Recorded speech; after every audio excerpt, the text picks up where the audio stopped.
Coming up on this episode of Belief Hole.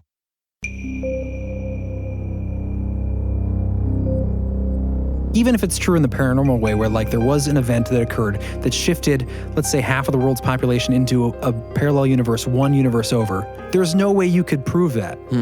Right. It's not falsifiable. Right, so it just becomes an anomaly. There aren't a lot of people that come to us from another dimension and then say, here's my verified evidence. Right. That is a problem in this whole field of study. According to this reality, according to this timeline, Kazam was a movie with Shaquille O'Neal where he played a genie. But a lot of people in our timeline, in this reality now, remember it being Sinbad. Remember being Sinbad in a movie called Shazam. But isn't the argument that Sinbad does wear a lot of like swooshy... But he kind of looks like a genie. He does. He always had windbreakers on. That was like his only outfit. It's swooshy genie pants, right? Don't lean to him, brother. Come on. In this current timeline, C-3PO, he's a gold machine man in Star Wars. Well, this is a terrible way to describe C-3PO. Gold machine man. Gold machine man. I got an idea. There's a gold machine man. You mean a robot? I've heard stories like this too, where you awake to find yourself in a similar reality, but there are things that are slightly different and it becomes more and more bizarre, and then something happens and you transition back. But yeah, how can you ever prove this? Where is the physical, tangible evidence? There really isn't. They're just fun stories. Yeah, it's a hypothetical and it could certainly exist. This is Twilight Zone stuff. My mom always said life was like a box of chocolates. You never know what you're going to get. Actually, don't you know what you're getting a lot of the times in boxes of chocolates? They do say it on the... Wow. Conspiracy. Synchronicity. Sasquatch. Donald Trump. Alien races. Satanism in Hollywood. MK Ultra. Pleiadians. Mandela Effect. Close the door, Id. Jeremy, close your door! Snowflakes. Inner Earth. Disagreements. My lab. JFK assassination. Flat Earth. Corey Feldman. Magicians are demons. Specters and spooks. Sleep paralysis. Muslim Islamicists. The gender spectrum. Yes. Alternative history. Shadow people. Quiet, I'm trying to say words with the mouth. Psilocybin. Sorcery. Poltergeist. Sulforaphane. Evolution. Is it real? Skull and Bones. Elf Towers. I would never talk about it. That's old. Y2K. Cover-ups. The Oklahoma City bombing. Vampire. Well, hello. Hello. Welcome back, guys. Episode 17, Mandela Effect, Interdimensional Travelers. Ooh. I'm Chris, and these are my brothers. John. And Jeremy. Hi. Baby J. Hi, welcome back. Thanks. Thanks, Welcome. Chris. Good to be welcome. here. Do you feel welcomed? I feel great. Yeah. And welcome. Should be an interesting show. I'm really pumped for this. You guys have been wanting to do this one for a while. Yeah, you know, the Mandela Effect, I feel like it's kind of, people are torn. I feel like a lot of people are like, oh my God, really? The Mandela Effect? I didn't like it at first. I didn't like it. I mean, it just seemed like it's so like airy. Like there's not much to grasp to because not a lot of solidity. Yeah. Well, But over time, I've warmed to it. So we hope you warm to it too. Well, I've always been fascinated by it, and I think it's because it's fun. I mean, it's, you know, if you truly believe it, it's a little terrifying, but it is also fun because it involves pop culture. So for anybody listening out there who's never heard of the Mandela Effect, there's probably a small percentage of you, but I'm going to tell you what it is just in case you're not sure. Please do. So the general idea of the Mandela Effect is that there are aspects to our history that we remember. And there is a part of the population, a big part of the population, that remembers things according to our current reality incorrectly. So some of your most favorite lines from film, some of your most favorite, childhood cereals, things like that, where you're like cereal. I've never heard Fruity that Loops. And I'm not sure about that one. We'll get into these. All right. But I want to know now. I think it's interesting. I think it's fascinating. And I've been looking forward to doing it for a long time. Do you have any theories on why these exist? I do, and we'll get into that too. Glitch in the Matrix? A lot of people say glitch in, you can bring up simulation theory, you can bring up a multi-universe theory, time travel. Or what about a psyop? Yeah, Or a psyop. see, that's kind of my Jeremy, idea. of course, would go down that route. I think it's an interesting way What is a to psyop, approach it. Jeremy? A psyop is... We're giving the theories before we even discussed. It's a sort of a deception that a powerful entity like the government might... Or a clandestine, powerful group that likes to perform social experiments on a population. Right, so they'll deceive a population by interfering in maybe the Mandela Effect example would be right, Jerry, you're thinking that they've gone to the internet and they've changed all the evidence of these things being a certain way, so Right. that it's just confusing to the Yeah, population. basically, like I find that one hard to swallow. trolling the entire population of the globe. Yeah, it's trolling the by population. switching something if in the you history. believe anything about the moon thing that we discussed the other day, I mean, it sort of falls under the line of that sort of programming Well, in yeah, a weird way. generally the idea Just that to mess with people. the higher ups could, just manipulate. I think it's an interesting suggestion that the higher ups, as you would say, in factions of the government or shadow cabals within the establishment might create a psyop or some kind of experiment to even practice implementation of advanced AI technology, where you could have a program, an algorithm extremely advanced, that could go in and rewrite every recorded digital reference online, whether it be images, audio recordings, video, to tweak something small enough that people are like, oh, I don't remember it like that. And then there could be this debate about like, oh, I felt like, well, do you want me to give any away at this point? Well, no, I think you're getting too into the... Yeah. And especially in this one specific conspiracy that I find one of the harder ones to swallow is that it was a government psyop. I think, I think there are other... Well, there's the skeptics, the more practical... The other more logical is that it's a glitch in the matrix of reality. Honestly, I think most likely it's just people... And this is sad. Misremembering. Because I want to believe, but I do feel Don't say this at the beginning. You're already giving away. It's not real. No, I'm just saying, like, because I do think there are interesting things in it. And Chris showed me one last night that I was like, oh, really? Like, that's what they're saying our actual history is, because I remember it this way. So I had a Mandela experience last night, but before this, I thought, and I still kind of do, but I tend towards the skeptical side, which one of us has to. Right. Which, of course, we do. Yeah, I think that it's... Jeremy the skeptic. I'm such the skeptic. That would be a mind-blowing thing. That would be the Mandela effect isn't real, but that would be. On this flat earth, there is no Mandela effect. I'm not crazy. Come on. Wow, that's a whole lot of crap in one sentence there. Oogly boogly. Thanks. Sorry, you look like you wanted to kill me when I said that. I am so angry. Anyway, no, so we're going to get into that. I think it's interesting because, like you said, you were kind of, not sure about the Mandela effect concept. You really didn't put much stock into it until you had your own experience. And I think for a lot of people, that's what makes it interesting, is when they they're all of a sudden, they're like, wait a minute. You go through these lists of Mandela effects, and you're like, wait a minute, that one's not real, right? That's not really what was said in the movie or, whatever. Well, we're going to get into that. You described it. Should you give one example so people who still aren't quite sure what you're talking about? Okay, I'll give you one example. Do you remember the show Blossom? Yeah. Do you remember Joey? Do you remember his catchphrase? Whoa. Nope. What? It was, wow. Shut up. You look it up. Look it up. No, I made that one up. Oh, that was a good makeup, dude. But see, that's the thing. Is like, that's the thing. I think skeptics, they'll You just say, convinced me and then exactly. lied about it. But that's my point, is I think skeptics will say, they'll hear one like the ones we'll get to later and stick around because they're interesting. That would have blown my tits off. Right.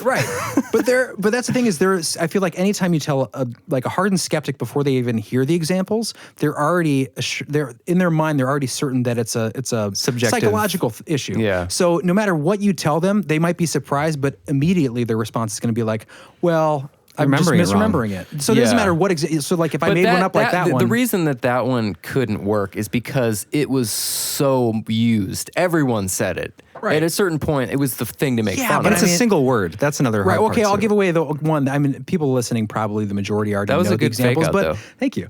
But the Luke, I am your father. I mean, people repeat that all the time and have for decades. What was it? Luke, I am your father. From Star Wars. From Star Wars. And we'll get into that. Yeah, I knew it was Chewie Star knows. Wars. Chewie knows the truth. But the line in our current timeline is, "No, I am your father." No. Which I think is going to blow a lot of people's minds if they haven't heard this theory before. No, I am your father? It's no, I am your father.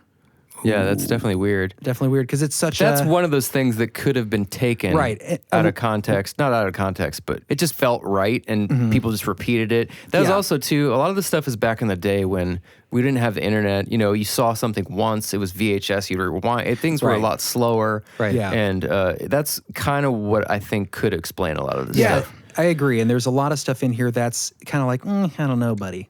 And we'll get into those too. And I'm going to give justice to the skeptic side too. Okay. So we give kind of an argument on both sides. But that's the first part of our show. And then we're going to do a dive into Jeremy's topic. Yeah, I'm going to get us into a little bit of interdimensional or transdimensional, if you will, visitation, if you identify as transdimensional. We're going to get into that. We're going to get into some time slips, which are interesting. I had a few stories I really wanted to research and recount, but I did get somewhat pulled astray because I became fascinated with a ghost ship story. A ghost ship? A ghost ship. That's a hard word to say together. Yeah. Ghost ship. Dorito demons? I thought you meant like ghost pepper chips. Because those Ghost are too, chips. Those are too hot. Yeah, no, ghost ship. But we'll get into that later. But that kind of it correlates because it has to do with the merging of dimensions or things coming in and out of dimensions. Also, a throwback to our CERN episode, which could possibly account for the Mandela Effect, which we might get into. Well, that's the thing. All these things seem to be potentially tied together. And when we get into the Mandela Effect topic, it's tied very closely. The theories on the explanations for the Mandela Effect often bump into these things. Like it might explain time slips, might explain interdimensional people popping up and then disappearing with documentation. Like this could all be very tied together. Right. So yeah, it's a related theme. You got any clips, Jeremy? For what? You got any clips for what you're talking about? Oh, for mine? No. Mine are just stories. I don't like that. Yeah, well, there's an issue when you don't have a lot of clips of, I've come from another dimension and I'm recording this message. Not a lot of those. That'd be great, though, wouldn't it? It would be great. We can make our own, I guess. Yeah. we can make our own. What's next? News? Yeah, you guys Let's want to do do the the news. Yeah, let's play a little news clip and then we'll get into the meat. We are fabulous. You do it so bad, too. I can't, because I go high pitch and then I can't project it. It's just, don't even do We that are anymore. valid news. Just don't do it anymore. Yeah. We don't need it. The music says it all. You guys are You're haters. way off base today, I Jeremy. am. I feel like I've started off You're kilter. trying too hard. I'm not even trying. That's the problem. I think he's not trying at all. Well, maybe that's it. I feel like. How much kratom did you eat today? I know. I just had like 3 grams of kratom. It's not that much. Why is it me? Everyone's looking at me now. Why are you guys looking at me? Megagrams. I've just. What have I done wrong? I feel like I've just been. You're just a soft speaker over there in the corner. Just a little soft speaker. You did something at the beginning that irked me. I can't remember. What did I do? I don't know. We'll have to play it back and listen. I'm sorry, Listeners, if you remember the way you said your name was stupid. Jeremy. You're like Jeremy or something. Oh, like I'm sorry. I don't know. I was trying to. You're trying to jazz it up. Yeah, you I was don't need trying to to jazz up your name, sir. Well, I hate my name. It is a weird name. just Have you know- ever met a normal Jeremy? I don't think I've ever met a normal. met one at- I like a lot of Jeremys, but then again, I'm not normal, so. Okay. Well, let's move on from my name. Thank you. Moving on. The news. The news. Okay, so this was interesting. This was, this past week, we had 3 different fans send in the same article that we should cover because it relates to our Missing 411 episode. And We have 3 fans. more than 3. At but least, there were sir. at least 3 that write in. Yeah, my girlfriend sent this to me, and who's also a fan, but then 2 independent fans Deanna- sent in the same article. I got it first from our friend and fan, Deanna, then Jess, and then Marcia. I'll send it in. Didn't Marsha write to us last week too, or something? She's Or been no, last week. She's been writing a lot to us lately. Thanks, Marsha. Thanks, Yeah, thank Marcia. you, Marcia. We do appreciate it. Appreciate the engagement. So this article, it's been on a lot of news sites, but this one specifically is from CNN. This is the headline: "A boy who was lost in the woods says a bear kept him company. No one can prove it didn't happen." We may never know what Casey Hathaway was doing during the 3 days he was missing. He was found on Thursday, cold but alive, in a mess of vines and thorns in Craven County, North Carolina. But the 3-year-old has volunteered one noteworthy detail about those days in the woods: a bear kept him company. So remember back to our 411 episode? Those Yeah. multiple stories Yep. about different creatures, wolves or bears, keeping children alive. When they came back, they'd explain. This ties in. The Berenstain This is bear? a quote from Major David McFadden, cop on the scene. He made a comment about having a friend while he was in the woods. His friend was a bear. In the emergency room, he started talking about what happened in the woods, and he said he had a friend that was a bear with him while he was in the woods. McFadden said there are bears in the woods of Craven County, but there's no evidence to prove one was with Casey. All that matters, McFadden said, is that something was there to comfort him during the 3 days. That's kind of a weird What? statement. How old was he again? 3? 3 years old. Yeah, that's pretty So young. 3-year-old for 3 days. What did you say the temperature was? Where was this again? I dozed off at the beginning. Man, I can't even get into the beginning of an article with you. As North soon as you Carolina. start talking, my eyes glaze over. North Carolina, Okay. Craven County. Well, this just happened too, right? Like Yeah, recently? this article's from the 29th. Okay, January. didn't you say it got down to like 20 degrees? Yeah, so the next quote, we are He very used his fur. He slept inside of him. inside of him. The next quote here says, "We are very pleased he had that type of comfort. There were very brutal conditions out there. The first night it dropped down to 20 degrees. The second night we had 2 inches of rain," he said. This also Wow. That's pretty crazy. Yeah, and this also reminded me of the 411 thing because what does Polites always say happens once a child is missing? before they can even get a search team out there, the weather changes in a very negative fashion. Temperatures drop and storms come in. Right. It's just the same case. So a lot of these things are lining up. Not saying that this is a missing 411 case necessarily, but interesting that these things are tied together. And the very last sentence... 3 is so young, too. Yeah. I mean, that's like that he survived that. Right. Well, that's the thing. They find him tangled up in these vines. Sorry, how many days? I thought you said 2. Yeah, 2 days. 2 days, 2 nights. 3-year-old in That's like a baby almost. 20-degree it's a weather. toddler, but yeah. Right. So he said, I mean, is it possible a kid could survive out there? I mean, I don't know, though. 20 degrees in rain, so a bear cuddled him. no hypothermia. He had a live teddy bear. I thought the... I mean, is it possible that he could have made something up to keep him his psychology? for sure. Yeah, kids watch cartoons with bears. Like, that's yeah, like just possible. to keep, like, there's almost a disassociative sort of effect when you're in that from trauma the state. trauma. Right, exactly. He's Or like, maybe- I made a bear friend. Yeah. What I thought was interesting, I thought what was one of the most interesting quotes in here was when Major David McFadden said, all that matters, McFadden said, is that something was there to comfort him during the 3 days. We can't prove it was a bear. We can't something. disprove it was a bear. Yeah. But it's all that matters is that something was there. probably Maybe, Bigfoot. maybe it was an alien disguised as a bear, or a guardian angel disguised as Yeah, a it bear. could have been. Yeah. Or have you guys seen those YouTube videos of people that are caught like in like a farmer's ranch Dressed as as bears? like a sheep, where they're just hanging out with the sheep. They're wearing like a sheep It's outfit. like furries gone wild. And then they get caught and like run away. Have you seen that? What are you talking That's about? a thing. That's a thing where there are people that dress are up at like the as end of animals. society, Is it like a for sex sure. thing? It sounds like a sex thing. No, I wouldn't assume that. It seems like a fetish, but not necessarily sexual. It seems I like just a need to be obsession. with my people.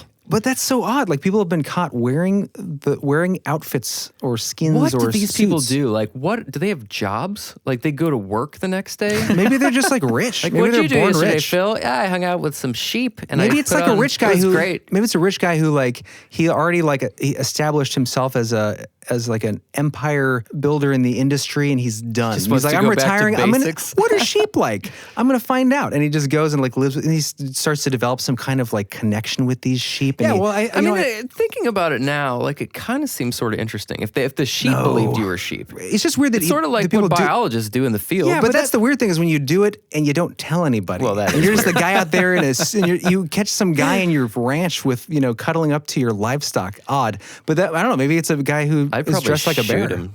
Maybe there's a guy that's dressed like a bear. It's interesting you mentioned that. He's just roaming through the woods in a bear suit. That sounds like a very bad idea. Apparently, there's. I think Get a bolt in the I think head. the internet is to blame for a lot of this stuff because apparently there's a community of guys that get together and dress as dogs and smell each other's butts. I've heard, But that it's not too. sexual. Oh, of course It's just not. like Fake news, a bro. thing. Fake They just news. want to. They just identify as canines. Maybe weird. Canines. Maybe weird. Either way, I certainly thought weird. this was an interesting article. I think, and No, it's especially funny that it tied does- into our show. Exactly, That's- ties into the 4-in-1. Well, because what would it phenomenon. be? It could be a bear, right? It could be like a mama bear. It could be. I mean, Right. that's not out of the realm of possibility, obviously. Although I did hear a story not too long ago where a child was ripped apart by a bear. Yeah, that same happens. child, same age. So. Yeah, some good bears, some bad bears out there. This bear, maybe it lost its. Maybe it had an abortion.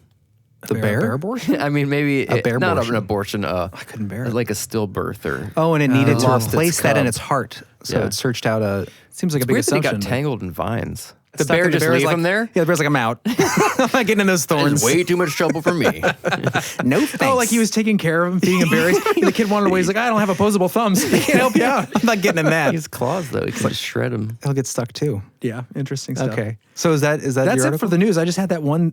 Just had that one today. Oh, on that note, because there is the suggestion that it could be a hairy man type creature like a Bigfoot, we did have a fan write in a great story about Bigfoot, Whitehorn. Terry. Terry Whitehorn Oh, we're gave not us a supposed story. to say names, dude. Oh no, he's cool with it. I think when he first gave his first write-in, he said we could use his name, and we bleeped it anyway because we didn't find out until it was too late. But it's Terry Whitehorn with a W. He lives at 551 Whitehorn Way. 555 You wanna reach him? 555 Whitehorn Way. No, it's such a great last name. I'm really glad. I you love let that us use name. it. He also shared a great story with us that we will be playing Exactly. on a future episode. Yeah, I want to do. It's about Bigfoot, which is a crazy encounter. So I want to do an episode, which we'll be doing soon, about Bigfoot, maybe other related cryptids or Well, to be fair, you don't know woodland monsters. You don't know what his experience was a Bigfoot. It could have We been don't know for something sure. else. Well, obviously, but obviously that's what your mind goes to when you hear the story. Stay tuned for that show. It's a good story. Yeah. So you want to do a break? Yeah. Do you have anything else on the Not on the here? news. I just wanted to cover that one story for today because we've got a lot of stuff. There's a lot to pick through on the Mandela Effect and a fun picking, mind you. And then I know you've got some stuff too with your interdimensional visitors. So I do. Didn't want to get too bogged down in the weeds of current affairs. We moved through that in good time. All right. Good time. All right. Well, thanks for the news bit, Chris. I enjoyed that. Most welcome. Let's take a little break, and we'll come back and get in deeper into the sinews of the meat. So deep.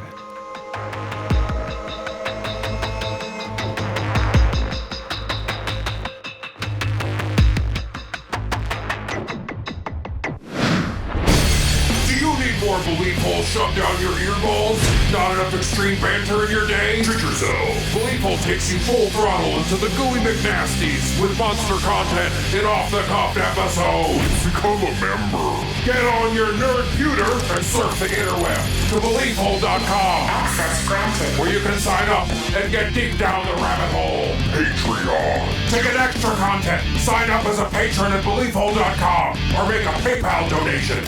You can also show your support by telling a friend, subscribing to the show, and by leaving a review on iTunes, whichever podcast you use. Belief Hole is not affiliated with professional wrestling, monster truck rallies, or any arena events at this time. Belief Hole may cause confusion, loss of family and friends, greasy lip syndrome, existential crisis, nervousness, sticky gums, slow throat, severe aversion to morning news, tit nibbling, and tight skin nightmares. Do you want more paranormal, conspiracy, mysteries, and things of that nature?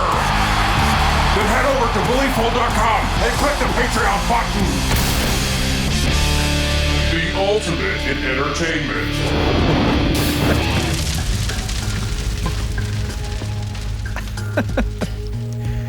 That's great. We're back. A lot of energy. Welcome back. That was calming. Yeah. You know what I love about that? The ending of that with that flame sound effect and then that music trailing off, it reminds me of like a loading screen on Mortal Kombat with like Scorpion there, like choose your player. Fight. That's great. Hope you enjoyed that. We made that last night. Yes, come be a patron. We've had great patrons so far, which we'll get to later. Yeah, throw out some thanks later. Keep us going. All right, Chris, so what's going on? The Mandela Effect. So I'm going to... You read that really weirdly. I said it out loud. I'm going to read a little thing here about the Mandela Effect that I wrote. Okay, I'm excited. Get you all wet on the topic. Oh. Like dip your toe in the wetness. Okay, that's Show some enthusiasm. I'm doing. Okay. The Mandela Effect is the name of a relatively recent phenomenon where large numbers of people seem to be sharing false memories about our history. The Mandela Effect has become the catch-all term for anomalies such as changes to famous lines from films, product brand names, the death of celebrities, and more, all being misremembered in the same strange way by a large swath of the public. A whole swath of That's them. a good word, swath. Yeah, I like that. People who believe this has and is still occurring point to the many universe theory, simulation theory, and even time travel for possible explanations to these seeming glitches in the matrix, so to speak. Skeptics of the recent phenomenon argue that shared errors in the way humans remember, cognitive dissonance, and poor fact-checking are more likely the cause of the phenomenon. However, although these may seem to be plausible explanations for some of the examples of the effect, other cases seem to be far too specific, and many are certain that their memories of these references and events are not false. So that's what we're going to get into. Some examples for you guys to listen to out there.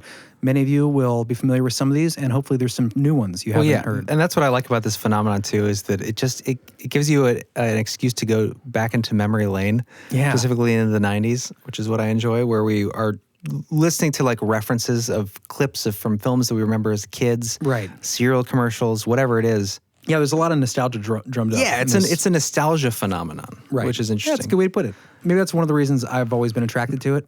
It's fun. It's a trip down memory lane. You know. Yeah, you're a very sentimental fella. Yeah. So, do you guys want me to go down? Yeah, the let's list here? give an example here. Do you want to do them one by one? We got clips for these, right? We got clips for them. We got some clips, sir. We got some clips. What's that? Says it's the newsie that came in. So, we got some clips here. Get your clips. All right, the first one, John. I want The you to. newsies. So, John, you know the famous line from E.T. E.T. phone home. Right. So Thinks you. there are people out there who claim that this is a Mandela effect because the line in the movie is E.T. home phone, which first of all is, I think, a very easy one to switch around. You know, it's just the arrangement of words. E.T. phone home. Right. That's such a iconic line. Oh, though. absolutely. Home phone. Home phone. Before you That give doesn't it even make sense though. I know, right. This is the quote that people reference to give evidence that there is a Mandela effect going on with the movie E.T.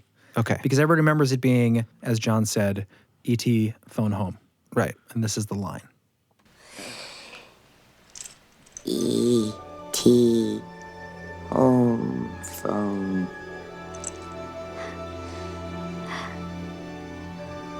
Is that it? E.T. phone home. Let it play. E.T. phone home. They say it, right? Yeah, they say it. Right. Listen to this, though. Wants to call It's the best part. somebody. This is the best part. What's all this shit? What's all this shit? Well, what's all this shit? It's like not the older best brother part. walks in. What's all this shit? Right. So this is what frustrates me about the Mandela effect phenomenon and people who post about it all the time. So I read a lot of articles from like legit sites, as insofar as like legit sites that are popular. Well, even Mysterious paranormal Universe sites, had it. even MU, like some contributors that wrote articles about this, and they mentioned this as being a good example of what people discuss as a phenomenon of the Mandela effect. But play the second clip. Yeah, play the clip too. This is right little- after. Right after in the same scene. Phone home. My God, he's talking. Home.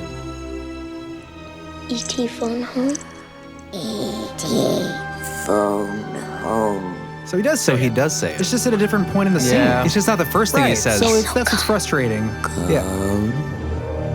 It's the most memorable thing is first the kids say it first and then he repeats it back to them. That's totally like That's not that meant- could just yeah. be part of the way they wrote the script because he doesn't say it in the right Yeah, order. well, that's the point I'm making. It's a is terrible that's- example. That's not a Mandela effect. Right. Yeah. Well, way to It's- lead off with a Well, I barn wanted to burner. bring that in because now I want to get to some things that are a little harder to explain away. Okay. Yeah, that's the reason I. Yeah, brought no, them I up was just first. giving you a hard time. Yeah, that is a terrible. I'm just surprised. I'm not surprised.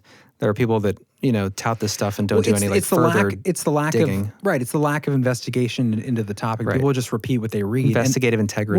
we're at fault for that too. I'm sure there's things we're going to get wrong. No, that's ridiculous. But we try to do some in-depth research. We try to find the derivations of things and origins. of things. We at least try not to be willfully ignorant. Right. Onwards.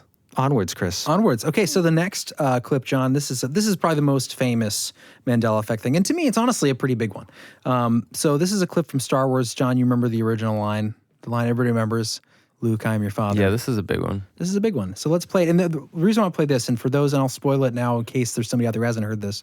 The line in our timeline, this current reality, is Our timeline. is not "Luke, I am your father." It's "No, I am your father." And in this clip here, we're going to hear the way the line is now, the way that a lot of people don't remember it being, and we're going to also hear James Earl Jones quote the line incorrectly. Oh, when he's asked about it later. Right. He's gonna quote it the way we all remember it. Okay. Right. And Okay. for those who don't know, James Earl Jones is the guy who did Darth Vader's voice. Was he in the costume? No. He wasn't. No, it was an actor. They later replaced his voice, and it's pretty hilarious. If you Sad. ever hear the clips of the original Darth Vader, it's kind of funny.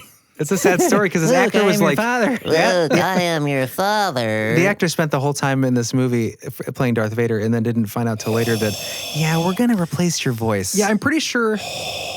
Well, it made a big difference. They're probably a really good thing that they did. Oh, of course. I just think it's sad for that guy who's like, oh, right. Right. So I'm like, pretty you don't sure- see me, you don't hear me. I'm just moving I'm around. just a body. I guess you see him at the end when they take the helmet I'm off. but pretty then sure it's pretty he gross. didn't find out until he went to see it, and then realized his What? voice wasn't in it.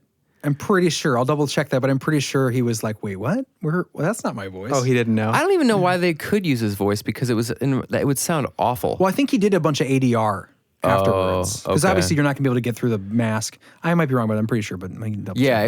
it would have sounded awful, just like straight recording. Right. Okay, let's check it out. I'll never join you! If you only knew the power of the dark side. When I first saw the dialogue that said, Luke, I am your father, I said to myself, he's lying. I wonder how they're gonna play that lie out. Obi-Wan never told you what happened to your father. He told me enough. He told me you killed him. No. I am your father. That's weird because that doesn't sound right. Right? No, I am your It father. doesn't sound right. Right. That's Well, John, that's because you're from Dimension A, right. and we're now living in Dimension B. Thank you That's to weird. CERN or I mean, whoever. it doesn't sound right at all. No. Like I mean, that could correction. I am your father. Yeah, it doesn't flow at all. It's like, I mean, that's an example of like where the population could have just fit that in and then it took off like a meme or something. Yeah. But My it's idea, weird though, because it sounds wrong. If I could suggest my idea for that, my idea would be that in context, it makes sense for him saying, my father, you killed my father, and him saying, no, I am your father. Right. And, in context, you already, have it set up, but then in the future, when it's referenced, unless you put the word Luke in there, there's no real context for what you're talking about or what's happening. So by putting Luke, I am your father, it becomes iconic and it becomes... You get what movie you're referring to. So they might have, in merchandising or in like cartoon references or whatever, they might have swapped the line to make it make more sense. Yeah, I guess iconic. in context, it does make more sense that no. Right. But just hearing it just sounds wrong. Well, what's interesting... that's not the way I heard it. But but it might be because of years of hearing it. I think what's interesting about that clip is that you have James Earl Jones, the guy who read the script. Right. The guy whose voice is in that suit, in that Vader suit, saying the line...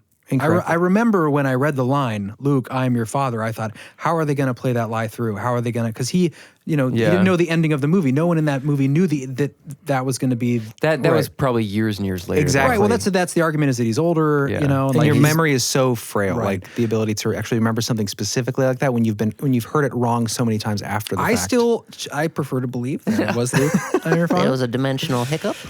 All right, so it's more fun to believe. The next one here is Snow White. And John, do you remember Snow White? Do you remember the famous line about the mirror on the wall? Mirror, mirror on the wall. Who's the fairest of them all? Okay. So ignorant. Now let's play the real. So let's ignorant. play the real line, John. Asinine. What wouldst thou know, my queen? Magic mirror on the wall, who is the fairest one of all? Magic mirror. And not just magic mirror, but also the end of the line is different too. It's not who is the fairest of them all. It's, what did she just say? Who is the fairest one of all? Who's the fairest? I mean, that's smaller, but magic mirror and mirror, mirror. Everybody, almost everybody I talk to remembers mirror, mirror on the wall. Yeah, they're weird, I heard an it's weird too explanation for because that. they're all like these movie clips, like I wonder if does the Mandela stretch into anything else? Absolutely it does. I'm just going through the first ones because they're kind of fun. Thank you for asking that, John. Well, that was on my brain too. Yes. So yeah, we're just getting through the movie stuff because it's fun. We got clips. Yeah. And I'm going to get into some of the, because what you're discussing right now, there are things like cognitive dissonance and misinformation theory. Dissonance. And Not just to play Sally Skeptic over here. Let me finish what I'm saying. Okay. Before you move on. There's also the way that when we recall things, the way our synapses actually reconfigure. And there are certain things where certain words that sound similar or that make more logical sense are actually sitting in our brains in the same passageways right next to the other ones. So some of the arguments are when you recall something and your memory synapses realign to find those memories, sometimes those things get merged or swapped. Mm-hmm. Right. But the interesting thing is, it's bizarre that there are so many people in the same population that misremember it the exact same way. Magic and mirror don't sound that much alike to me. Right. To repeat Magic the word mirror. mirror. I mean, I guess you could argue in like a spell or an incantation, you repeat things maybe. But that's true. Is that true? Or am I just double, toil and trouble. Right. So maybe that, double, toil and trouble. Right. From Shakespeare or whatever. It's possible that it could be like marketing, like you said with Luke. I mean, it makes it has a better ring to it, and then it just sort of takes off. And again, this is sort of like the age pre-internet. Things weren't played over, and I mean, it was like you could rewind, and you know, it wasn't like If you were kind, you rewind. Exactly. But the devil's advocate argument to that skeptical argument of like, well, we didn't have the internet then, so we couldn't go back and check things, and so we started to remember it incorrectly. But also, we didn't have the internet, so there weren't a lot of people reconfirming the incorrect way to say it. So if that's the case, why does, when the internet comes out, and then everybody starts talking about this strange phenomena, this strange but difference? The thing is, though, yeah, I get what you're saying, but it's like if it takes off through, I don't know, popular culture in a certain way, in the wrong way, I think it's weird. It's a weird phenomenon. So the point I want to make, the Sally Skeptic point of this particular instance, I heard that and I didn't look into this because this was your section of the show, but the magic mirror on the wall, I heard that was an earlier, was it, what, do you know where this clip is from? Is this from the Disney? It's in the original Disney film. Okay, I heard that the remake that they did, because this was like from the 50s or something, I heard that the one that before the 50s, I think. Or earlier. So the one that they did after, I heard that it was changed to mirror, mirror. Oh, really? I'm pretty sure I heard that it was altered to Mirror Mirror, and then that's the one that everybody remembers. Interested listeners out there, check it out. Yeah, let us know if I could be wrong about that, but that's just a practical explanation for. All right. Well, yeah, and we're going to get to these kind of. We're shooting them down. Yeah, but let's keep going through. We got a few more here. Gross. Forrest Gump, Jonathan. Life is like a box of chocolates. What? Say it slow and loud. Life is like a box of chocolates. You never know what you're going to get. Yeah, that's not right. I mean, it's a very small thing, but it's the tense. Life was like a box of chocolates. My mom always said life was like a box of chocolates. You never know what you're going to get. Yeah, that's weird. Okay. Swallow. Is his mom... Swallow, please. It's weird. Is his mom talking to him from the afterlife? Well, that's a weird thing to say. Yeah, because life was like it. Are you not in life anymore, Mama? I mean, it could be a weird colloquialism. Colloquialism? Well, yeah, and then colloquialism. I can't say it right. Now I can't. Colloquialism. Yeah. The skeptical argument there is that the reason why everyone remembers it as life is like a box of chocolate is just because it makes more. Right. I mean, it makes more grammatical sense. Yeah. So maybe it is just a weird, old saying that almost is a little bit offbeat. You know what I mean? That would be something Mama would say on her deathbed, like, life was like a box of chocolates. You never know what. Actually, don't you know what you're getting a lot of the times in boxes of chocolates? They do say it on the. And also, those tenses don't make sense because it would be life was like a box of chocolates. You never knew what you were going to get. Right. But it's life was like a box of chocolates. You never know what you're going to get. Yeah. Right. How can it be something's going on here, guys? This is Mandela. Positive. It's Mandela in its full form. Jenny.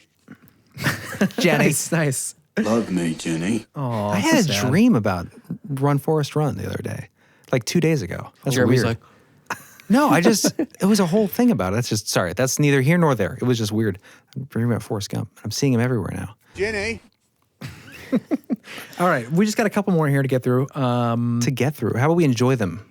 All right. Do you sit down at Thanksgiving dinner? I want to get through this so I have more questions about, does the Mandela effect go to? Right. Okay. Well, we're not enjoying chocolates, Jeremy. I'm sorry. Let's get through these. I'm just having a terrible Field time. of Dreams. So listeners out there, you remember the famous line from Field of Dreams. John, I don't know if you're familiar with the Kevin Costner film. Build it and they will come. Yeah, say it again. Build it and they will come. Well, it's if you, right? But yeah. If you build it, they will come. Right. Wrong. Zip, zip, zip, zip. Wah, wah.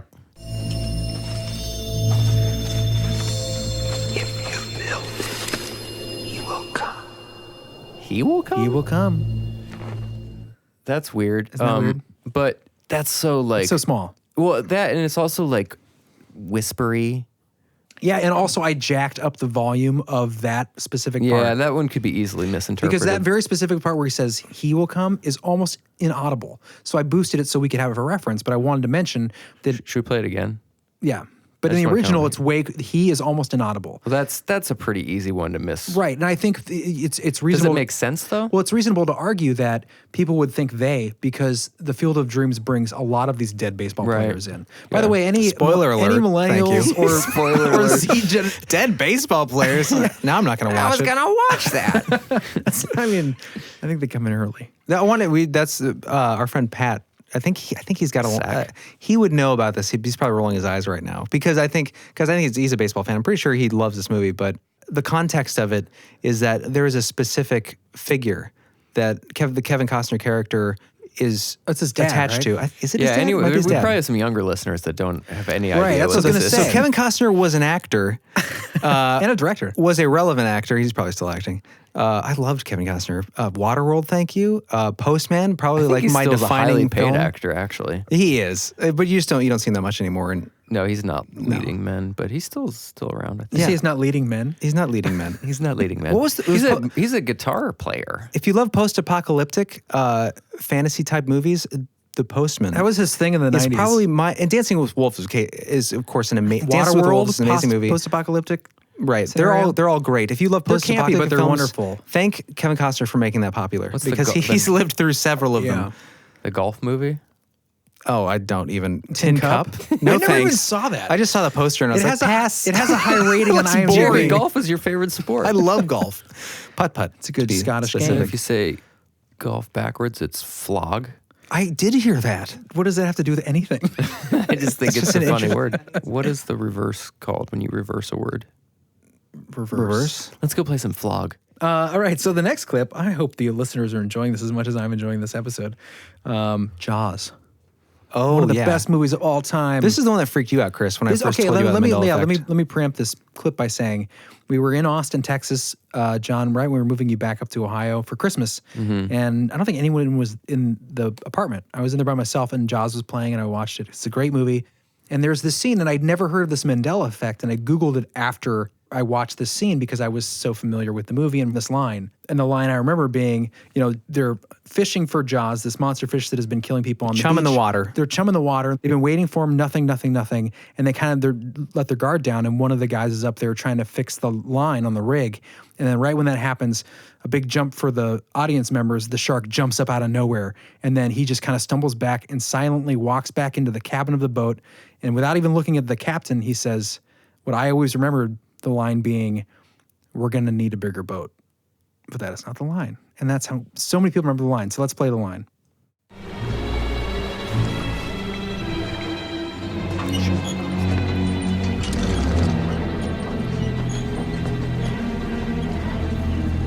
You're going to need a bigger boat. You're going to need a bigger boat. Which doesn't seem that, I know it's a small thing, but for someone like me who's a huge fan of the movie, I've seen the movie not hundreds, but dozens of times. Dozens? And really? Over 24? It's a figure of speech, retard. Okay, 5 times. Hey, our word. Anyway, but my point being, I get this argument that we misremember because maybe it was misquoted, and that line's been quoted so many times, probably Family Guy, Simpsons, SNL skits. I'm sure that I've heard it, and it could have been incorrectly misquoted, but it's when you see this and when you're not expecting it, and then you see it, and then you're like, there's Did you no way know that's about a this line. one before? No, I didn't, and that's the thing. I didn't know about it. So it's you're going to need a bigger boat. And I saw this, I was like, is this a Mandela Effect thing? Because I remember this line being, we're going to need a bigger boat. You're right. Yeah. And then I went and looked it up, and that's when I was like, damn it. Well, damn you, parallel universe. To be clear, this was like the policeman, right? The sheriff or whatever, the main guy. This was him saying the line, right? Yeah. So it was his enterprise to catch this shark, and he comes on and he says, hey, buddy, you're going to need a bigger boat? They hired this captain to take them. He's part of their... But still, it's his mission, right? Right. He got them together to do it. Right, so they're going to be on there together. So it should be, we're going to need a bigger boat. Right. I hired you. We are going to collectively need a larger vessel. Instead, he says, hey, buddy, you're going to need it. It just does seem a little strange that he would say that. And you could argue that's the reason why people remember it incorrectly, because that makes more sense, the way that we all remember it. I don't know. These are tough because of that. All right, that's kind of the end of the movie ones. No, what about Queen? Queen was a band. Yes, I know, Jeremy. End of the movie, end of the film Bohemian references. Rhapsody? Duh. Okay, the first one I mentioned, we just got to get through 2 of these really famous ones because I feel like we have to mention them in the middle of Shazam. Do you remember, have you heard about this one, Shazam? Or does that sound familiar? Do you remember, John, a movie from the 90s where... The software plugin? No. No, you gearhead. You gearhead. It's not gear. No, the 90s movie where, this is the idea that Sinbad? Sinbad played a genie in a movie called Shazam. And a lot of people remember this, as silly as this sounds. And I feel like I remember this, but I can't say for sure. This is one of the top Mandela effects because so many people remember there being a movie in the 90s called Shazam where Sinbad plays a genie. So there was a movie called Kazam with Shaquille O'Neal. You know, the world-renowned actor, Shaquille O'Neal. Shaq? Yes, He is Shaq. a world-renowned actor, Right. actually. I thought it was called Shazak. What? Shazam? Are you kidding, right? Are you making a really bad joke? You are the worst at Yeah, jokes. you're like... Where's the womp womp sound effect? I don't know, I need that Throw for it you in. today. Anyway, so Kazam was according to this reality, according to this timeline, Kazam was a movie with Shaquille O'Neal where he played a genie and helped out a little kid. But a lot of people in our timeline, in this reality now, remember it being Sinbad. Remember being Sinbad in a movie called Shazam. I don't put a lot of personal stock into this because I don't remember one way or the you other. don't want to put personal stock into this for No, sure. I mean, I can't back it up personally. I don't remember there being a Shazam. Sinbad, isn't the argument that Sinbad does wear a lot of swishy... That he kind of looks like a genie. Dude, I wish I had some Sinbad quotes right now. Yeah. It'd be hilarious. And he's got... What happened to him? In the 90s, he wore a lot of big golden earrings, which, genies are said to. Swishy genie pants, right? He always had windbreakers on. That was like his only That's right. outfit. Hang with Mr. Cooper? Also, that's not the same person. Not at all. That's Mark Cooper. Yeah, that's a different man. That's not right. Yes, Sinbad is not hanging with Mr. Cooper, you racist. What? You're racist. I'm kidding. He's a You know what I mean? comedian. Yeah, they're I different didn't know people. my brother was racist. Wow, that's a different guy. So what was Sinbad's show? He had a show. Am I Sinbad? in a Yeah, different it was called Mandela? I think it was called Sinbad. Sinbad, bro. Oh, well, not as good as Hang with Mr. Cooper. I'm just No, going to that lay was a that great out show. there. That was a great show. But hanging with my man is such a high. Isn't there a Mandela Effect with Mr. Good Hang with to Mr. have Cooper? a man in both our lives. I feel like I'm in a Mandela Effect right now.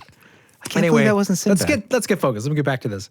Yo, Coop. Okay, now I remember. You're on. I was really wrong about that. Yeah, you were. Okay, I remember it now. He didn't have a goatee. Everything blends 90s comedies about basketball. All right, can I finish this That's Sinbad another thing? racist comment. Sinbad. It was nothing- about Hang with Mr. Oh, I Cooper. guess He was a Sinbad- basketball coach. Yeah, but Sinbad wasn't basketball, was it? I'm sure he plays. He did always have a He's windbreaker tall, on. And he had a windbreaker. So, Yeah. but doesn't Mr. Cooper always have a Well- windbreaker? No.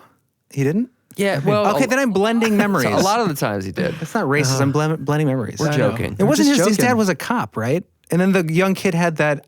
What? Are you talking about Family Matters now? Yeah, I'm so right? confused. No, that's a different show. That's a different show. Oh my God. Whatever happened to predictability?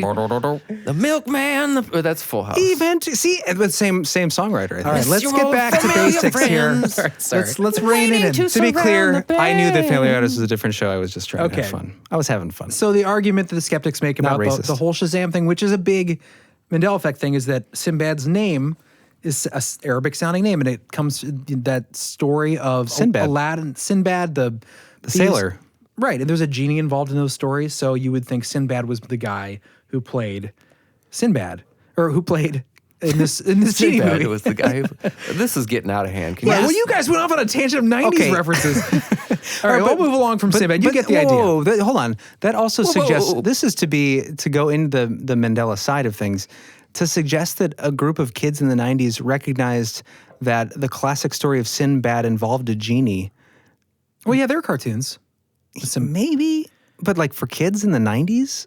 Well, then you have to consider the time span that took place afterwards where you're filling in these memories, you know? Yeah, I don't know. I don't know. It's out there. I'm not sure about this one. I'm not sure. For me, that's a point in the Mandela column. Chewy, get to your place. I'm going to move along from Shazam. There's more to go into, but apparently I can't get through a sentence of the Shazam stuff without crazy things ensuing. You shouldn't even have brought that into So it. as- It's we ridiculous. didn't even get to- This how is is it- ridiculous. It's your fault, Chris. Yes, So sir. as we're going into this, though, why is it called the Mandela Effect? 'Cause I haven't heard anything referencing Mandela at this point. Where did this start? Is this Nelson? Oh, yes. Okay, well, I guess I should get to that. I'll come back to the pop references, but I will mention that I have a little snippet here. So this is kind of the origin of the Mandela Effect, if you guys don't know out there listening. And this is from Discovery Magazine. In the late 2000s, Fiona Broom, a writer and self-described paranormal researcher, was surprised to find that Nelson Mandela was still alive. Mandela, a South African human rights activist that had spent many years in jail and later became president of the country, died in 2013. But Broom had vivid memories of him dying in prison in the 1980s. As Broom recalled, "I thought Nelson Mandela died in prison. I thought I remembered it clearly, complete with news clips of his funeral, the mourning in South Africa, some rioting in cities, and the heartfelt speech by his widow. Then I found out he was still alive." At first, Broom chalked this up to a faulty memory, but later, while hanging out at a Dragon Con at Atlanta Science Fiction and Comic Book Convention, she met a number of people who seemed to have the same memories. Broom became interested enough in the phenomenon that she launched a website and quickly discovered that many other people seemed to have memories of past events that didn't seem to jive with the history books. She called this experience the Mandela Effect. Right. So that's where it all began. Another term for that could just be wrong. Right? Well, but it's weird because, like, Do first you of guys all, know Anthony Bourdain is still alive? okay, don't even start. Okay, no, I do want to mention this right now because before Okay. we even had a Mandela Effect, the very first experience I had with what I now know to be referred to as We a Mandela both Effect. had this. Yes. Do you remember, John, the guy who voiced Wonder Years? He was in Home Alone as one of the burglars. Bushwhacked was a movie he was in. Yeah. I swear to God, he died. I think that was a room. That was an online rumor. Oh, was it an online rumor? Yeah. I thought you were going to mention Stan Lee. Well, yeah, that came later. Yeah. Okay, so this was interesting for me. The first Mandela Effect experience I ever had was Stan Lee was the creator of a lot of comics. Was it for Marvel? Yeah. Okay. All the Marvel all the big movies out. Yeah, you should know that. Come on. Okay, so Spider-Man. Okay, we get it. Iron Man. that's all you got. The Hulk. Okay, so I remember hearing that he died. I remember. I thought I remember that too. Me too. It was a big deal in my timeline, quote. He has now, in my right? dimension. I remember this being He's gone. a big thing, and I remember hearing like, okay, so This was like 4 years ago. He always had cameos at the end of movies, at the end of the comic book movies, where he would pop up as like a ticket taker or something, right. or a janitor, bus driver. Yeah, reference something, and like, oh, Stan Lee, cool, and whatever. But then I, as time went on, I was like, how many of these did they pre-film? Right. Because I heard that he died, and I was pretty sure it was like a big deal that he died. I thought I remembered seeing on the news. It was in my mind, which I don't pay attention to comic books. I'm not like a big Stan Lee guy, but to me, that stuck out in my head as like, okay, this guy died. That's kind of a big deal. Should I call my friend Brad? And then I looked up online because I was so kind of thrown off by this. Like, how is he can't still be alive? And I Googled it. There's no record of his death. At this time when I looked at it, he might be dead now, but this was a couple years ago, and I was so bewildered by it, I Googled, is Stan Lee dead?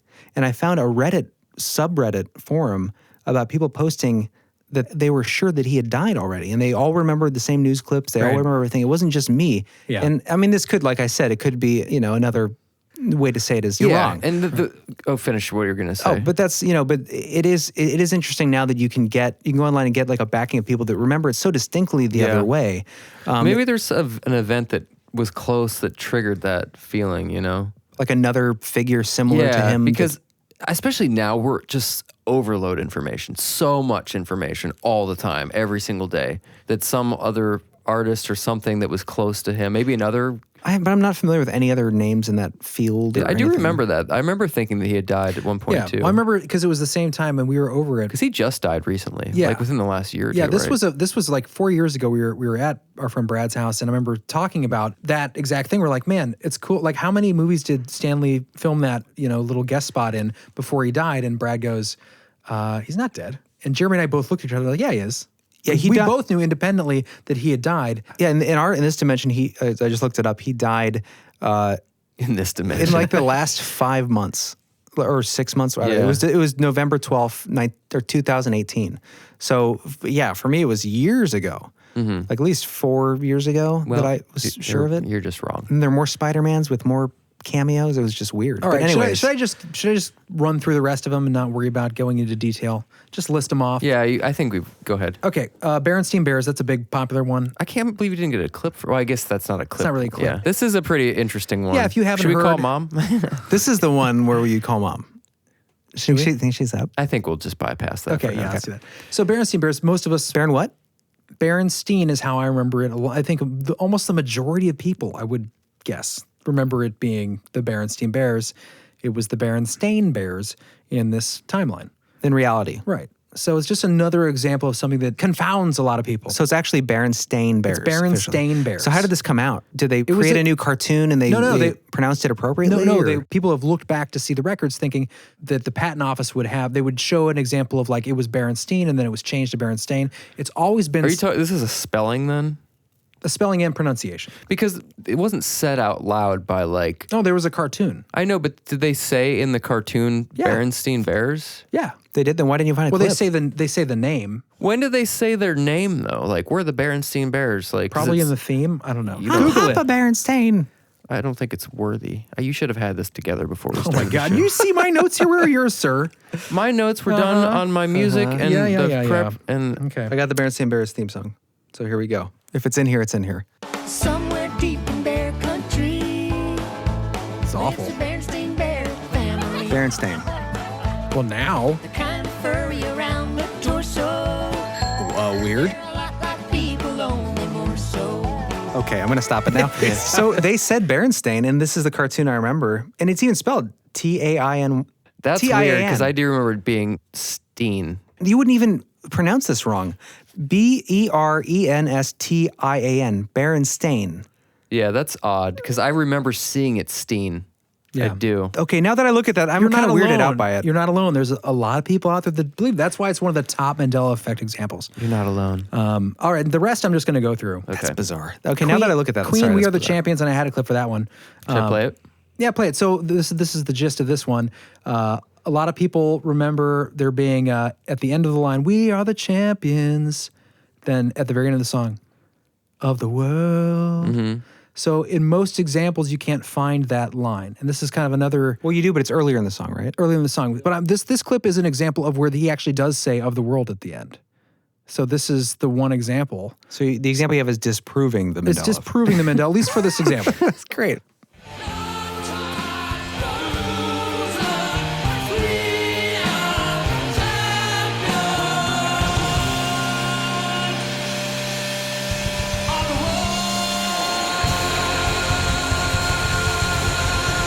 Okay, yeah. Yeah, that live version I feel like isn't. I've never even heard that live version. So it's weird to think that that's the one they played live many Well, it is times. weird. I think yeah, but it's weird to think that most people would remember it that way when in reality there is no of the world. Well, there at the might end. be a cut of the live because this is the thing is that recently there was some like karaoke's in cars with Lady Gaga or somebody, and they were singing it, and they were all shocked when that wasn't at the end. Yeah, because everyone sings that. I feel like that's everyone sings it. Like Right. just But why? yeah, that is Why weird. if it's just one No, live concert? earlier in the song, is there a part where they hold off and he does it and then they repeat? I don't think so. Okay, well that's kind of strange. Yeah. Listeners, if you're Queen addicts and you know what's going on with the situation, write in and let us know because this, to me, that's kind of weird. All right, I'm gonna riff through these last ones real quick. Riff it up. C3PO, he's a gold machine man in Star Wars. Well, this is a terrible way to describe He's you. gold machine man. It's in a movie that was popular in the 80s. I got an idea. There's a gold machine man. You mean a robot? But You mean robots? no, machine man. A gold machine man. Write it down, machine man. In this current time, thank you, Chewy. In this current timeline, he's all gold, but he has one silver leg. He's not all gold. Oh, weird. Surprises a lot of people. No, he has. I thought it was a red leg. It's silver. I'm pretty sure. I think it's a red leg. Man. No, I think it's a different thing. I don't think you know your Mandela like I do. Maybe. I don't know. I'm going to keep going.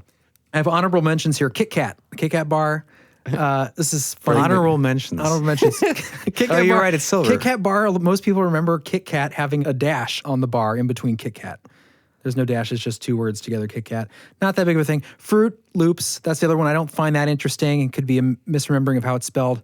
Most people remember being spelled fruit, UIT, but it's OO. I knew that. Right. That's really Looney Tunes. This one's kind of interesting to me. Looney Tunes. How do you think that'd be spelled, John? LOONEY Yeah. TUNES. Right. But why? Because I don't remember. they're loony. No, but tunes. No, tunes. Oh, Are they songs? They're cartoons. OONS. And maybe that's that was why. definitely But then- TUNES. Oh, I remember see, we're seeing from it. different dimensions. What about what about Tiny Toons? That's different. Yeah, that's why? with the O. Well, I don't know. That's John, amazing that how John they chose- remembers I that. know. Exactly. Fuck you. I'm really good at remembering Yeah, how words fuck are you. spelled. Shut up. That's pretty great. Shut up. All right, I'm going to move past that one. John has just debunked it for me, unless he's from a different dimension. I do want to say that with the C3PO thing, he actually had a red arm at one point. The gold and machine man. He's supposed to have, I guess it's a silver leg, which That's what I said. No, you're right. But I guess he had a red arm at one point, which is what I was thinking. But in some of the action figures and stuff, it was just, he's mostly two gold legs, no silver legs. So there was just a Was problem. there a part where he was like broken and they fixed him? I think he started that way with the That's silver a leg. Tin Man from Wizard of Oz. Because then there wouldn't really be an issue That's if it his was like brother. he got it later. That's not a very good one. Yeah. Or maybe it is. All right, well, that's kind of my Let my us list. know. There's a lot more. Okay, can I say one? There are a couple that I thought of that you didn't mention. Yeah, and then let's go to break. I think everybody Okay, wants first of all, a the break. Volkswagen. Volkswagen. So there's a line between the V and the W. The V on top, the W on the bottom in the Volkswagen logo, right? That's how it is. There's a line between the V and the W. I never remember ever seeing that line. Like they're between it. separated, the V and W. And I'm such a motorhead that like I would remember that. You should ask Brian about that. I'm such a motorhead. But no, so that was weird. And then I followed that rabbit hole a little bit. And there are people that actually have the pieces off their car with the VW logo on it, where there's no line, but there's no record of it actually changing. So that's it's weird. But another one, you know that song, Yep. Panic at the Disco? No. It goes like, haven't you people ever heard of closing the goddamn door? You know that song? I did not sing it well. I'm not a fan. But do you know what song I'm talking about? Haven't you people ever heard of closing the goddamn Closing the goddamn door. Yeah, you know that? Yeah. People know what I'm talking about, I suppose. The actual line is, haven't you people ever heard of closing a goddamn door? That's such a small thing. But here's the twist. Here's the M. Night Shyamalan. Some other celebrity got into the Mandela Effect, and I think it was a she. She tweeted at the lead singer, "What's up with this?" You know, I thought it was it sounds familiar. Closing the goddamn door. And he tweeted back something to the effect of, "I have no idea. Sounds like some Mandela shit." or something like that. Oh, was it so he didn't even remember it being that way that it is now. Do we know he was being serious? I didn't ask him personally. Let's tweet at him. I'm from still waiting to Believeful. hear back from my phone message that I left him. So that was kind of interesting. You guys can Google that at home if you guys are Panic at the Disco fans, and even the lead singer is confused about it, supposedly. But before we go to break, do you guys want to thank the new patrons, the new heroes, the new Believeful heroes out there? All right. Well, we've got 2. Thank you guys since the last episode. 2 new patrons. 2 new patron stingers. 2 new people giving us some help financially to keep the show going. To build it. If you build it, he will come. We will build more content. That sounds bad. Christopher A. and Natty K. Thank you guys. Thank you guys. We got some stingers, some custom stingers for you. Let's play one. Who's this stinger for, John? This is, well, you'll hear it. Okay, I'm ready. Chris. Love the clap.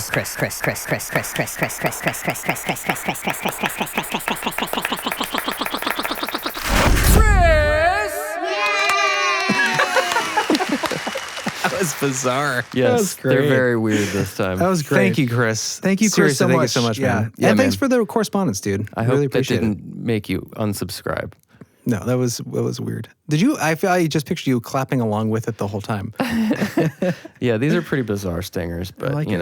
I'm sure they'll enjoy it. But yeah, thank you, What's Chris, for Natties? sincerely. This one's even weirder. Because for Natty, the new awesome patron. Thank Max Headroom. Natty, we love you. We love you. Natty. Believeful loves you. Robot smile. Robot smile. Natty, sorry for the nightmares. Natty's locking her doors. Yeah, we might have to just redo that one. No, I think you should leave it in there. No, it's it's terrifying. beautiful the way it was first born. It was really awful. Natty will like it. She'll like it. Sorry, but we do love you. We really do, Natty. And not in such We a know you creepy won't way. play that for any of your friends because you're just like, they did thank me, but it's God. It's insane and awful. It took me some time, The Natty, fear. so I hope you enjoy it for what it's worth. It took me some time, so. But sometimes Thank it's hard me. to come up with.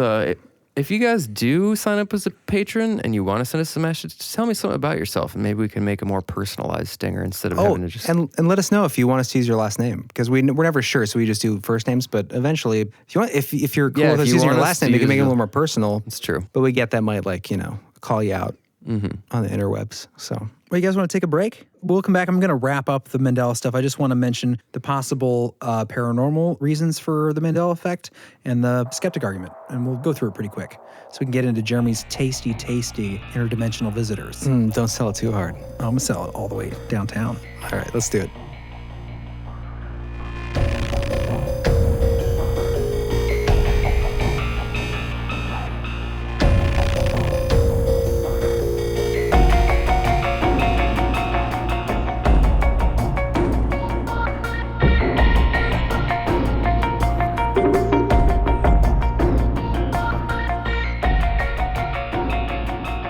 And we're back. Welcome back, guys. Welcome back. Welcome back. Thanks for being with us today. We really appreciate it. Yeah, it feels good. It does. It feels warm. It feels like we have friends. It does. Oh, that's a good feeling. Thank you, friends. We hope that we are bringing friendship into your dim worlds today. Dim worlds. I don't know why I said that. Your dim worlds. I just mean the podcasts are good to make you feel like you're with friends sometimes when you're not. That's why I listen. Well, I feel like most of our listeners are friends. We haven't gotten to know them yet. Well, some of them. You are all our friends. So write in. Leave us a speak pipe on our website. Definitely. We got a good one from a listener. Oh, great one. Yeah. Yeah, we're excited to play that one on a cryptids show. Something a little bit more Bigfoot. And yeah, any paranormal stories, anything that you want to share with us, go to beliefhole.com and leave us a speak pipe. Mm-hmm. Click the leave a voice message button and just record us a story. Send us a message. Yeah, even a message, just like, hey, really love your show, anything. Or hey, it sucks, and here's why. Yeah.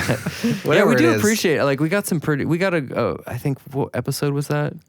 Missing 411. Missing 411. We got some criticism on that one for some of the things, but it's good because it kind of gives us an idea. Some people probably like some of that stuff, some of the goofier stuff that we do, but it's always nice to hear even criticism because it's not nice, but it's good.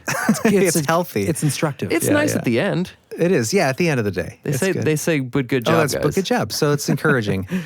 But not everyone's going to feel our vibe all the time. So. Right. So we just love hearing from you guys. Okay, so Chris. Back to the show. To segue smoothly to you and back to wrapping up the Mandela Effect. Yeah. What do you got for us, Yeah, Jeeves? so I want to give a couple potential paranormal explanations that people have cited for maybe explaining this in a way that is still fun and paranormal. Okay. The possibilities, and then I'll do some skeptic stuff. And we'll try to get through this quick so we can get to your stuff. But Can I just say it is weird and suspect that the person who coined the term Mandela Effect and first, quote, discovered this and started a website or blog on it is a self-described paranormal researcher. Why is that suspect?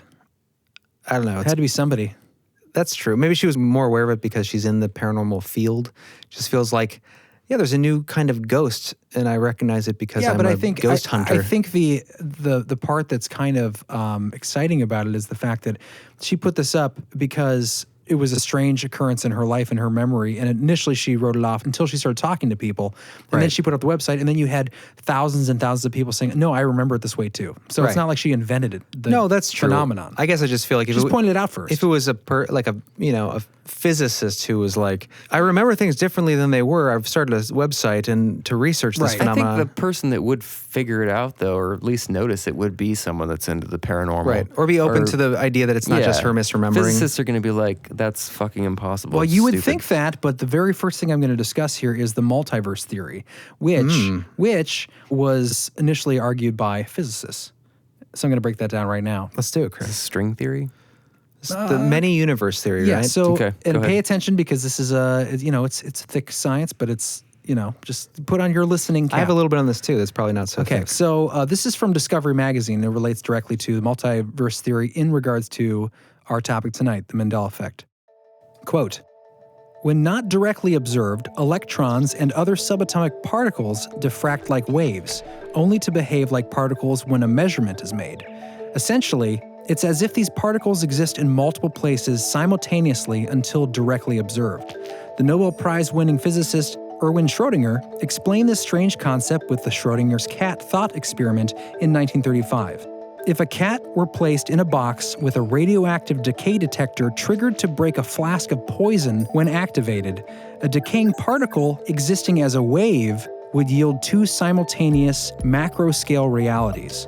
One where the cat is alive and one where the cat is dead. Although, upon observation, one could see that the cat is neither dead or alive. Some quantum physicists, such as the late Hugh Everett III, who first proposed the many worlds interpretation in 1957, have speculated that both realities actually exist, but in separate parallel universes. So, this is my question that I wrote out to you guys. So, did the splitting of the atom or the Big Bang experiments at CERN start a chain of events that is somehow moving us through parallel realities where the things we remember of our past are altered from the new realities we find ourselves in now? Or is the phenomenon all the result of large-scale, identical misremembering of global history uncovered and made more apparent by the recent communication of the internet? So basically... Nerd. So hey, can I just say, though, the hand gestures really help you read. I know, I was feeling it as I was saying it. I felt like you were lecturing me. Yeah, I was very into it. Yeah, I was trying to keep you guys engaged, too, by using my hand. Good job. Lecturing me and like tossing me appetizers at the same time with your hand motions. But yeah, so that's the multiverse theory is basically like, yes, quantum physics suggests that it is possible to have parallel realities based on this sort of idea, where you have particles exist as a wave initially, so they're in different places at the same time until they're observed. And what's that documentary? Quarks. Yeah, we remember that documentary, that great documentary, What the Bleep Do We Know, discusses this kind of, but it alludes to the idea that, the multiple realities exist at the same time. And that's the argument for, and I think the main one that the woman who presented this phenomenon of Mandela Effect initially, that's kind of her go-to to explain the paranormal aspect of this. Well, it is interesting. I mean, because I've heard a lot of people have heard of Schrödinger's cat, right? Which is the basic idea that I always heard of it described as was there's a cat in a box, right? I didn't know until you described it, or I didn't remember that there was a flask of poison in there that would be triggered to kill it, but you didn't know whether the cat was dead or alive. So the idea was that it could be either dead or alive, but you don't know until you open the box. And until you open that box, there are two possible realities. And Schrödinger's argument, and this is actually from a quote from a lecture given in 1952, he warned his audience that what he was about to say might seem, quote, lunatic, but he said that when his equations seemed to describe several different histories, these were not, quote, alternative realities, but they all really happen simultaneously. Right. So in other words, they are two equal realities that actually do occur. Yeah. Which does sound crazy. But that does begin, this is 1952, it begins the idea of parallel universes, parallel realities that could exist alongside us. And so the idea of the Mandela effect is maybe we are experiencing a transversion, which I don't know if that's a right. word. Like there was maybe a crossing of those realities. Can we get on the timeline where Belief Hole shoots to success quickly? I like that's already happening We're right now. on that timeline. That's true. Thanks to your support. Go to beliefhole.com. All right. Wow. Shameless Okay. plug. And the other two that I want to mention real quick are two that we've talked about kind of before, but eventually want to get more into. But simulation theory, right? Like these are just examples of glitches this in the is Matrix. sort of the Matrix thing, yeah. Right. So I mean, but I we're think living in some sort of right. And to me, that's just as plausible. Like, I mean, if we're going to go down this sort of idea that it's I honestly think that's the most likely. Right, If like- I mean, as Right. far as the theory goes. like our reality is written in a code, and then whoever the creators are of this code are Deja vu could Right. kind of fit into this sort of category. and they're altering all our history just through coding of Or our there's a reality. glitch. Or there's a glitch, or there's something a that was problem, a mistake. just a little thing. Do you remember we asked at the beginning, before we go too much further down the skeptic rabbit hole, did this bleed over to anything besides like weird pop culture stuff? Well, it was the events in history, like the death of Mandela, the death of Mandela. Right. If there's any other like world events or any I'm sure there's got to be more. Yeah, stuff. there's actual, and I didn't get too into it because for me it wasn't something that but I'm not a great geographist. That's a term. Wow, or That's word assist. Understatement of the year. Word assist. There are Geographist. there are multiple examples of large parts of the population that remember different countries being in different places, like New Zealand being north of Australia, things like that. That are to me Really? yeah, that's a whole thing. That ties into my there are first other story. examples, and if you guys are interested in finding more of these, I mean, it's all online. My suggestion to do, and what I've tried to do somewhat on this episode, is make sure you do the research and not just watch one YouTube video and be like, oh, these all make sense, when like we've exposed certain ones that, like E.T., for example, where it's like, this is absolutely a Mandela effect, when it's like, oh no, they just didn't watch further into the movie where he says the right line, we all remember. So it's a tricky, especially if you want to try to be on the side of believing it and you want to try to prove that, make sure you're doing your research to see that, that it's not debunkable so readily. Right. Do God's work. Do God's work. Fulfill the truth. That means I don't either. Go forth with truth to right. the best of your ability. Right. And the last one I was going to save the paranormal route, time travel. That's an obvious explanation if you are one to believe in time travel. Why would that have? That's what happens when people time travel, or they're going back and. Well, think about it. Do you remember the movie Frequency, that great movie with Dennis I don't Quaid? think basing theories on frequencies. No, but it represents the movie. Frequencies. It represents a very obvious explanation, at least as far as our science fiction is concerned. Is that sort of like the butterfly effect thing? Yeah, or- it's like, You think about make it. a change and then it has a effect. Yeah, you go back and It ripples out. Right, ripples out. So like, Don't you think it would be bigger changes though? eventually, well, that's the butterfly effect idea, is that it affects things in the immediate future on a minuscule level. And then the further you go out in time, the more macro it becomes. And then all of a sudden, Hitler won the war, that kind of thing. But time travel could absolutely explain the Mandela effect if you were one to believe in time travel. Like someone went back and decided. But that doesn't explain the people that still remember it the other way. Right. That's when you get back to multiverse theory. It doesn't really explain the intention of why someone would go back and. Well, it doesn't. Well, that's the thing with the butterfly effect, is it's not the It's idea- accidental. It's Oh. accidental, which creates these changes in the future. Okay. I know. It's yeah. Well, for the argument on the last skeptic's point, there is an issue in the scientific community between physicists that the idea of parallel worlds, the multiverse theory, the many universe theory, is that it should be relegated to philosophy, because I think this is true, and I think this is why the Mandela effect kind of falls flat in a lot of ways, is it's not falsifiable. Right. We can't really go back and prove that it was one way or the other. We can. Right. Everything kind of falls It's to just speculative. There's no. Yeah, it's like, well, I remember it, and I believe my memories. Right. But what is your memory? That's why it's more of just a fun. Yeah. Yeah, because you brain can't topic. prove. You really can't, because if it's true, like even if it's true in the paranormal way, where like there was an event that occurred that shifted, let's say, half of the world's population into a parallel universe, one universe over, right? Where everything looks the same. There's no everything's- way you could prove that. There's no way you could, because it's not all falsifiable. right. Because you look back at all the evidence and you can't prove a negative. Right, so it just becomes an anomaly. So yeah, I mean, you can't really unless you have artifacts. Like I heard of this one I saw on a YouTube video, so it's probably true. And it was a guy who claimed that he visited the Statue of Liberty on Ellis Island, and a lot of people have this idea. And they would say their memory that the Statue of Liberty exists on Ellis Island, where immigration goes through and you get checked in, or historically. But it's actually on Liberty Island. Right. It's on its own island. But there was this guy who said, well, I know it was on Ellis Island. And he brought a plaque that his grandmother had or something. And it said something about visiting the Statue of Liberty, Ellis Island, 1954, whatever it was. And there are pictures on Facebook where they have their arm around each other, and it says in front of the Statue of Liberty, and they're on Ellis Island, and behind them is nothing. But they've left a space for the statue to be there, except the statue isn't there. So that's the argument that it would be like an AI psyop where it's kind of just erased and photoshopped, you know, which is just, I mean, it's all crazy. Yeah. It is all just, there's no real solid evidence for a lot of this stuff, well, that's frankly. The thing. Yeah. It kind of comes I down don't to mean to womp it. Kind of comes down to people's personal experience with their memory and how much stock you put into the possibility of it being something supernatural that occurred. It's more of just a fun thought kind of experiment. So for the end of it, I'm just going to mention 4 skeptic arguments based on psychological research. So I'll go through these, you know, and then maybe in post we can throw in some fun, this is learning music behind these quick little definition terms. Oh, yeah. So there's memory reconsolidation. When remembering non-personal events, similar surrounding words might be swapped during physical reconnecting of synapses in the brain, which we discussed. Number 2, cognitive dissonance. When we remember something incorrectly, but it's such a personal, valued memory, maybe nostalgic, that our certainty of its correctness is caused by our emotional attachment to that memory. That's like confirmation bias. Exactly.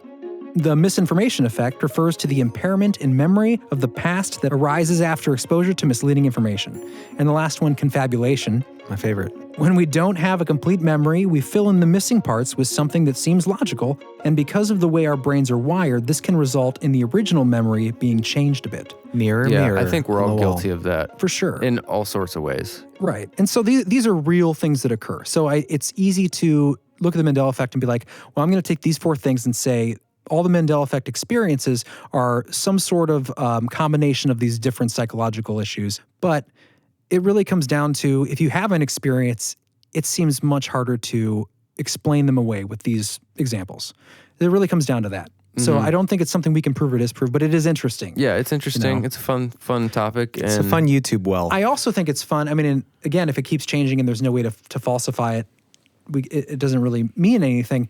But let's assume this episode meant nothing. No, but let's assume that it is an actual phenomenon, and let's, like, what would be the next thing, and how would we know that it wasn't changed? Like, what if that Joey from Blossom example I gave did turn out to be a Mandela Effect what next if it was year? Like, wah? Well, anyway, hold on. That's kind of the wrap of the Mandela Effect. What do you guys think? Feel free to send us some emails. I think it's bunk. Why'd you waste my time on a silly, subjective No, I think it's fun for the brain. It remembrance? is fun, like, nostalgic trip down memory lane, too. If nothing else. Yeah. Cool. Well, let's take one more break, and then we'll be back with Jeremy's segment. Let's do it. My segment. The best.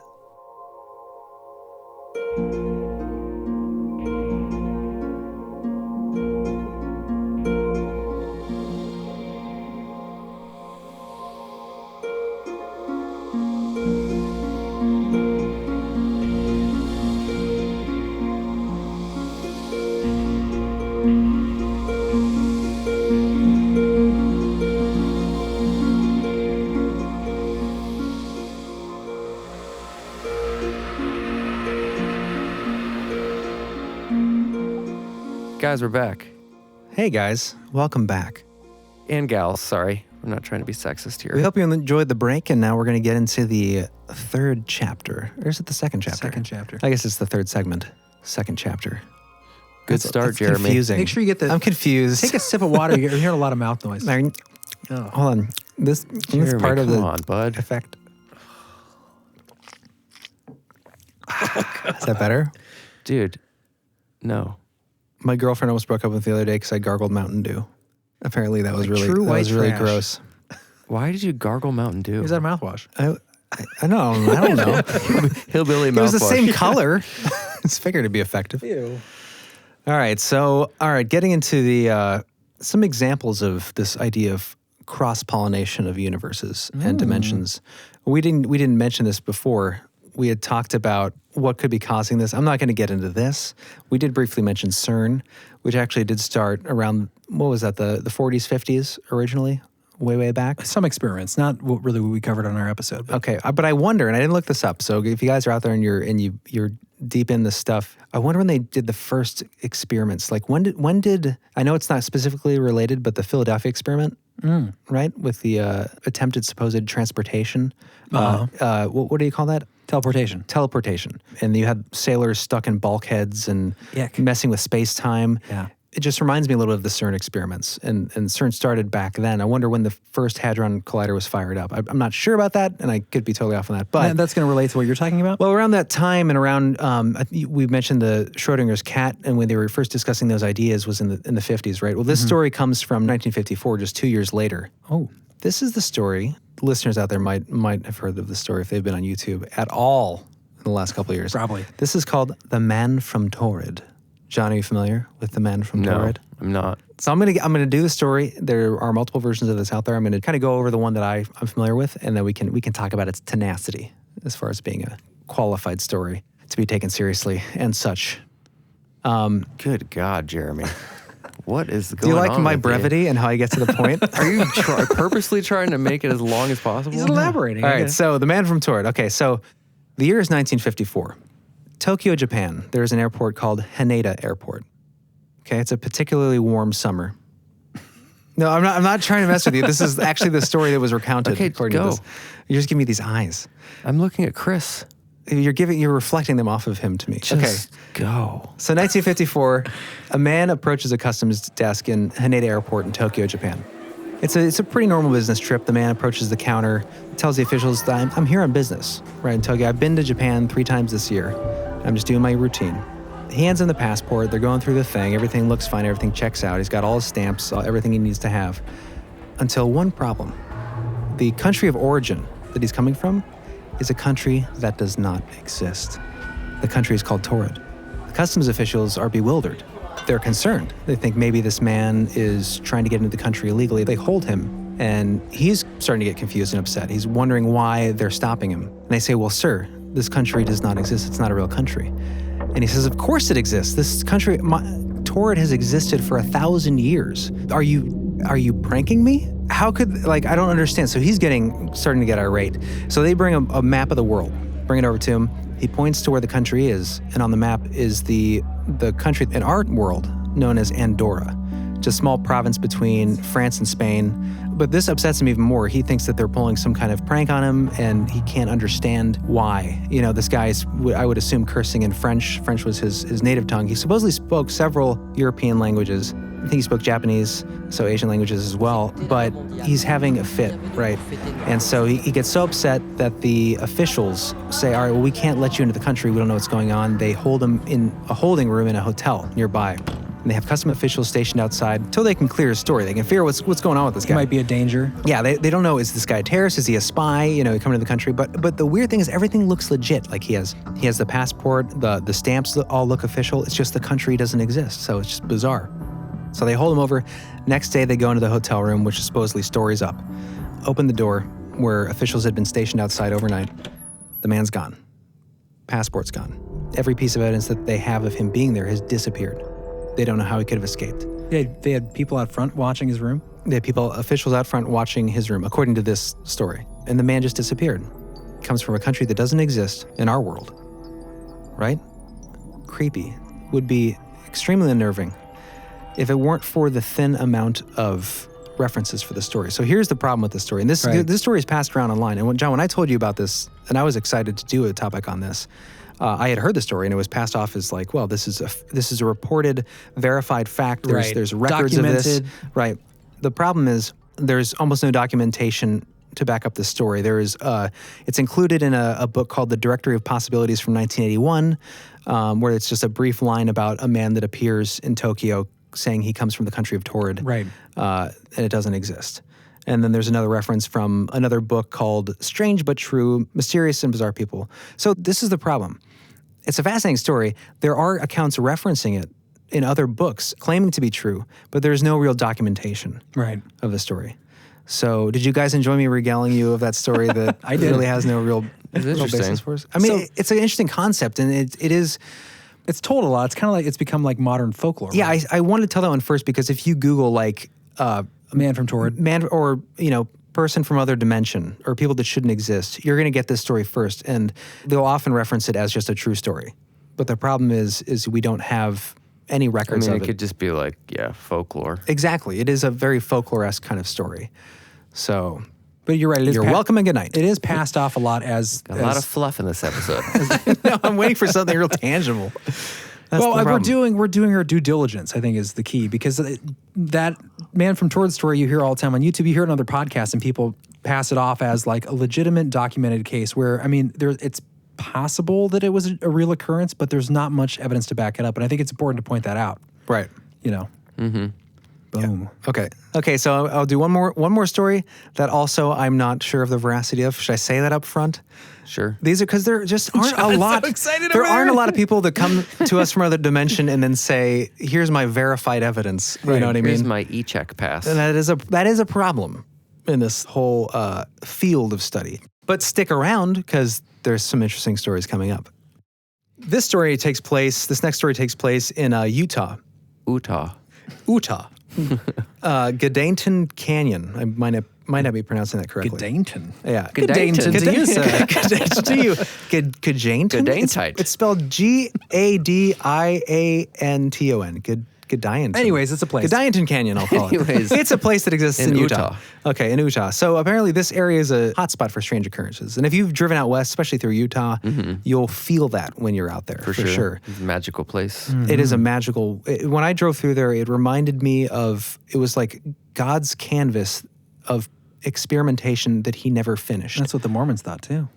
Well, I meant more like it's just a bizarre, creepy place that was never finished. They're like, it was never the... Yeah, I feel that way about the West a lot. Yeah, just like open space and like bizarre structures of stone and rock and land formations, just bizarre. Anyways, and you've had some experiences out west too. We should talk about that sometime. New Mexico, Washington, there's just a lot of weird... Yeah, a lot of Arizona. weird... Not that New Mexico's west, but it's southwest. Yeah. That whole area, Nevada. Yeah, that whole Colorado even. That's not west, but it's like Vermont, dude. Northwest. Vermont Vermont is weird. That is not true. Rhode Island, creepy western area. All right, so in this area, Gadainton Canyon, that I'm not pronouncing correctly, it's a hotspot. So you have truck drivers in this area recounting stories of rocks closing in on them and blocking their way through the canyon. Yeah, the canyon literally folding up on them. They experience stories like that. But in this story... those are better, though. Well, that's all I have from that. It's just an anecdote. Okay, so in this story, this is... Another episode, John. Okay. This is from a book called Lost Landscapes, Utah's Ghosts, Mysterious Creatures, and Aliens by Linda Dunning. All right, so in this story, and this is a classic story, she wrote about this, but you've heard this other places for sure. So in this story, you have 4 college students driving back to Cedar City after some time vacationing away. They were supposedly going to a rodeo in another town. They're heading back. It's 10 o'clock at night.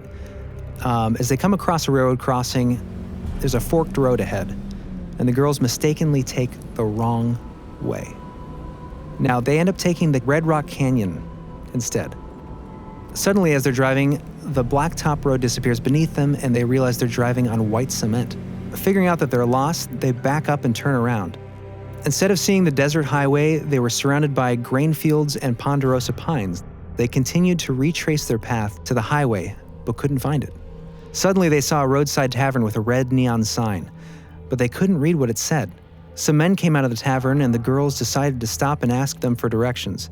Sticking their head out of the car window, the driver suddenly screamed, slammed the car into reverse, and lurched forward at top speed. The other girls were now terrified too, as the driver exclaimed that those were not men. 4 egg-shaped vehicles, this is where it gets interesting, 4 egg-shaped vehicles, appearing to be mounted on tricycle wheels, began to chase them. They made whirring or buzzing sounds as they moved along, and one... Uh-oh. They're chasing them on tricycles? Hold on, John. I know this is fast. The wheelers from...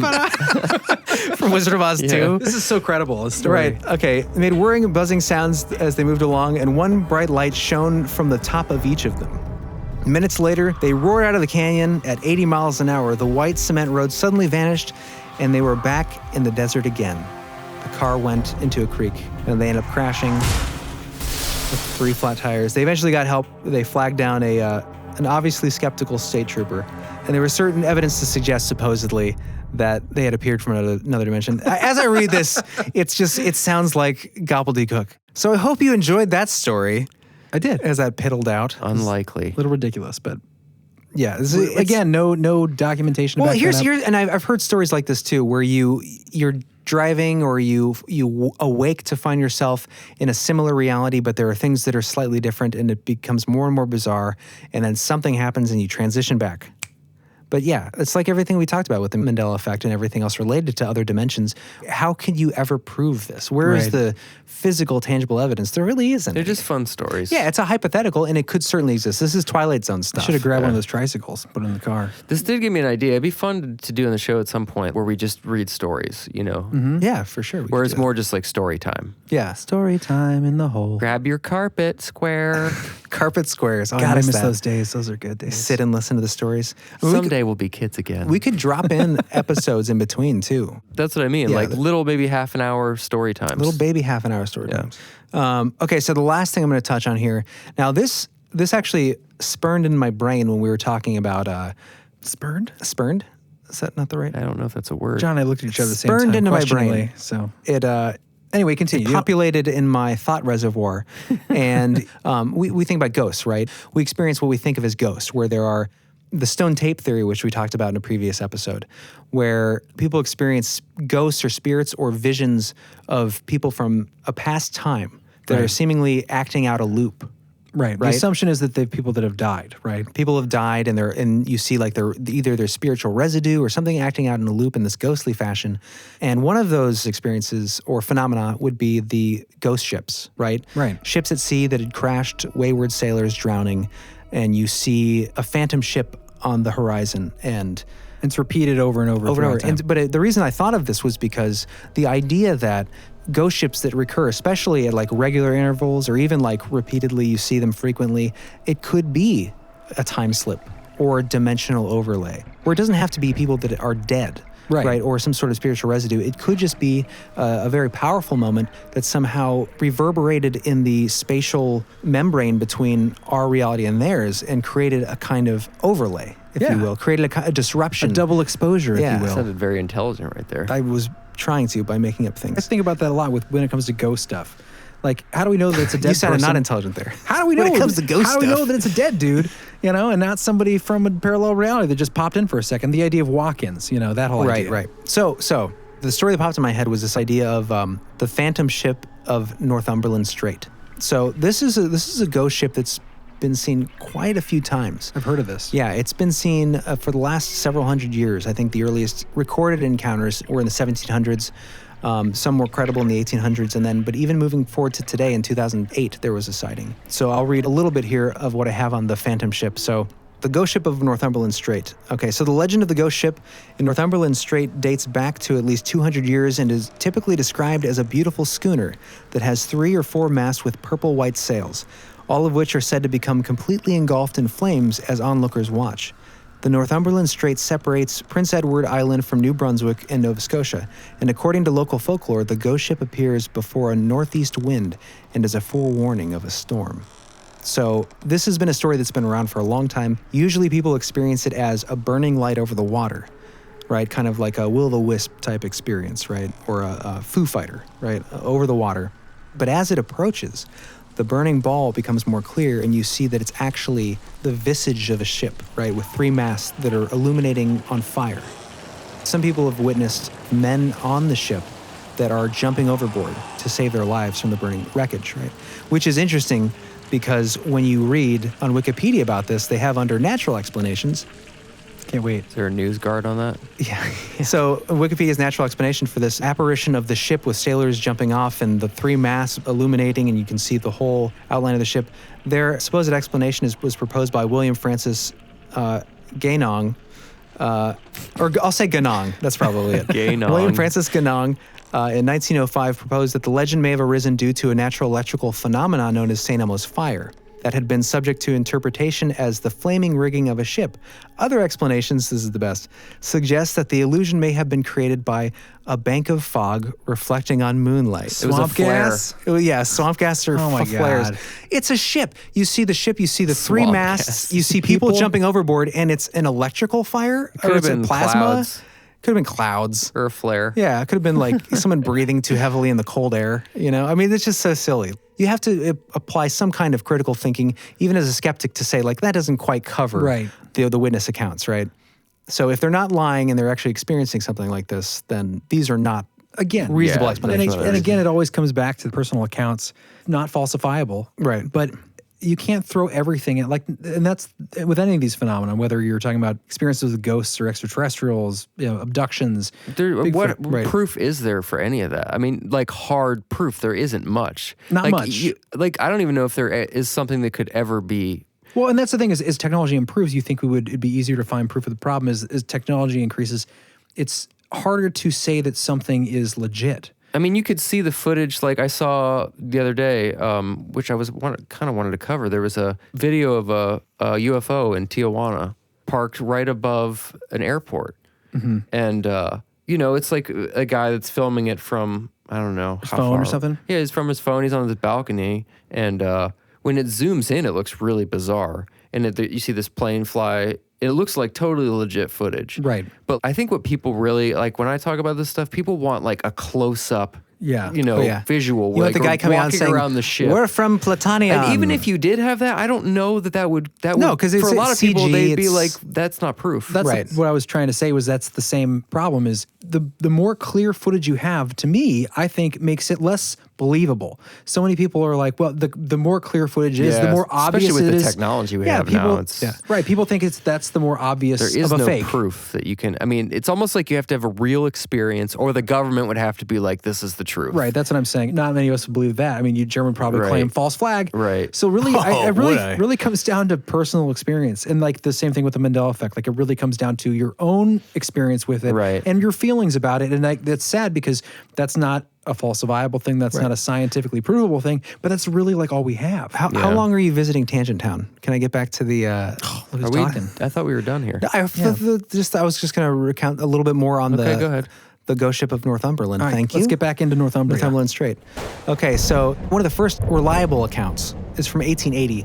This happened off the coast of Pictou Island, and this comes from a researcher who wrote a really good book that I would recommend that I've read snippets of, called... I'd recommend because I read snippets. So actually I read a blog that we're linking in the show notes.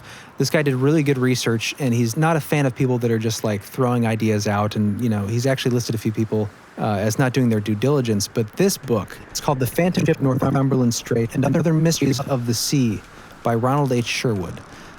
So in this book, this guy, he moved to Pictou, which is a small city off Nova Scotia.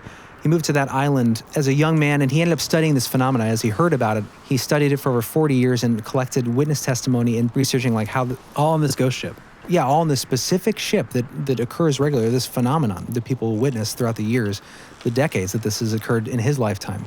But in this book, this is one of the encounters from 1880.